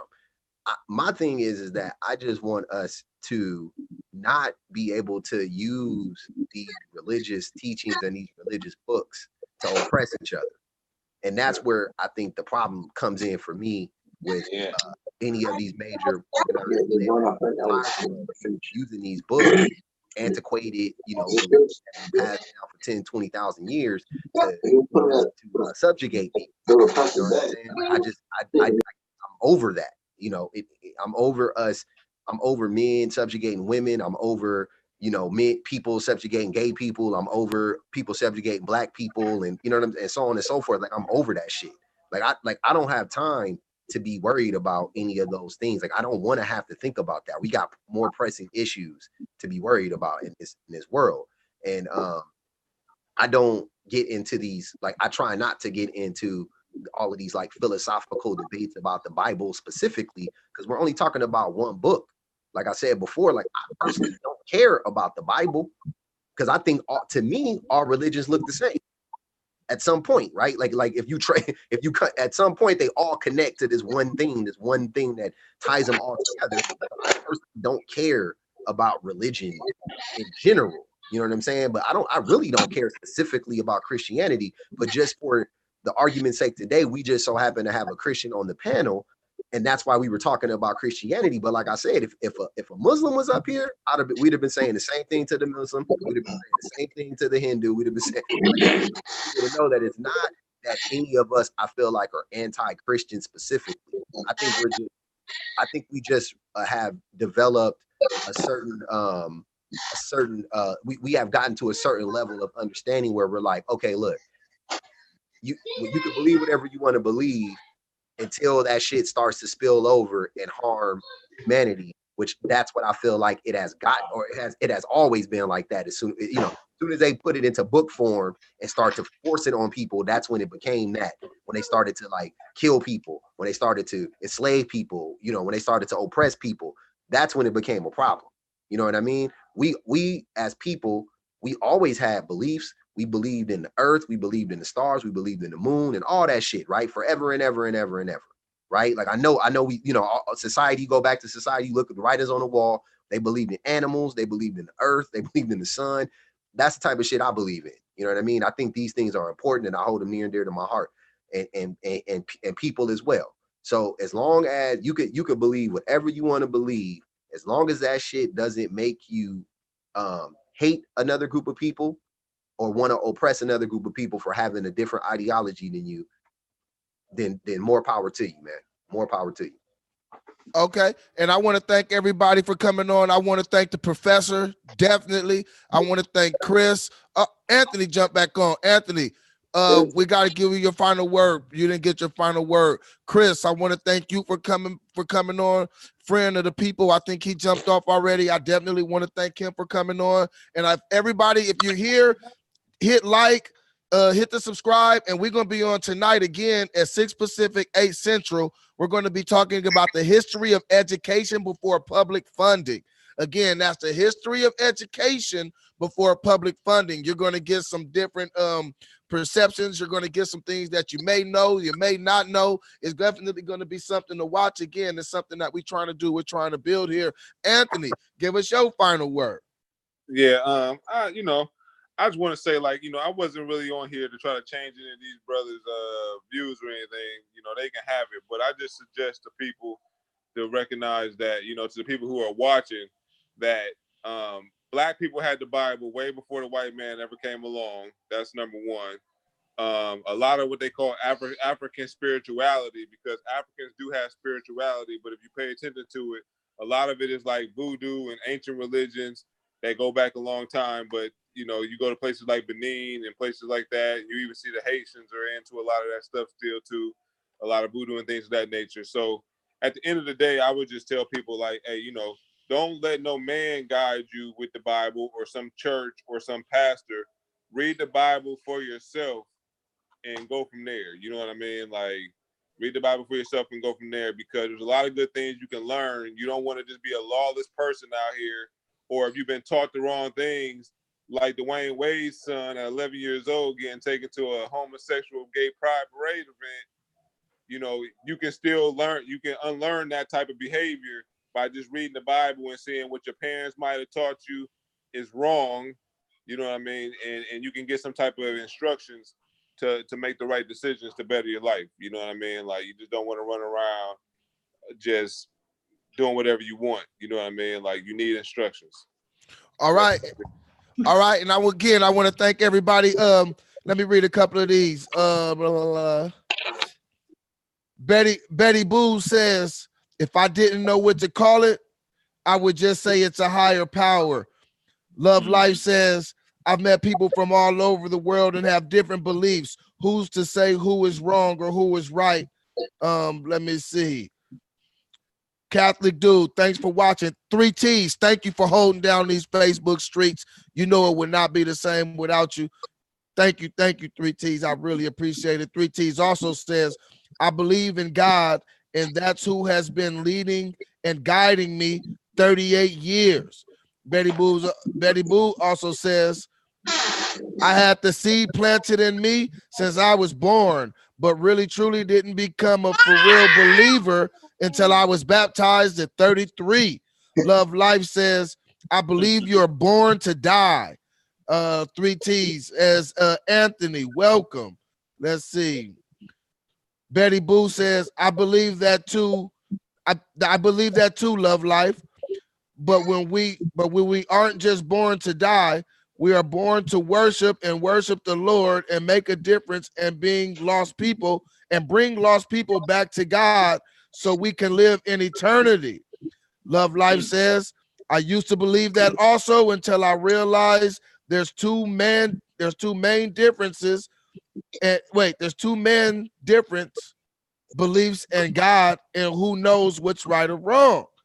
All right. Anthony G says, preach, brother. Thanks for watching, Anthony G. I appreciate it. I'm gonna scroll down, try to leave you guys with one of these final comments from somebody in the crowd. Let's see. Who can we find? I'm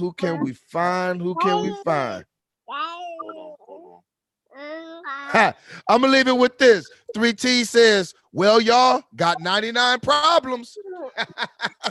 we gonna get out of here. I want to thank everybody. And hey, Greeland, I gotta get Greeland on too. Greeland is going to talk about some things you could do with your credit, things you could do to make stronger businesses. You know, we're gonna talk about some money with the money man, Greeland. Again, this is Soapbox Heroes. Tonight, come back again if you can. We're going to be talking about the history of education before public funding. Turn on your notification bells so you could be notified. Yeah, I started singing. Stop laughing, y'all. Bye.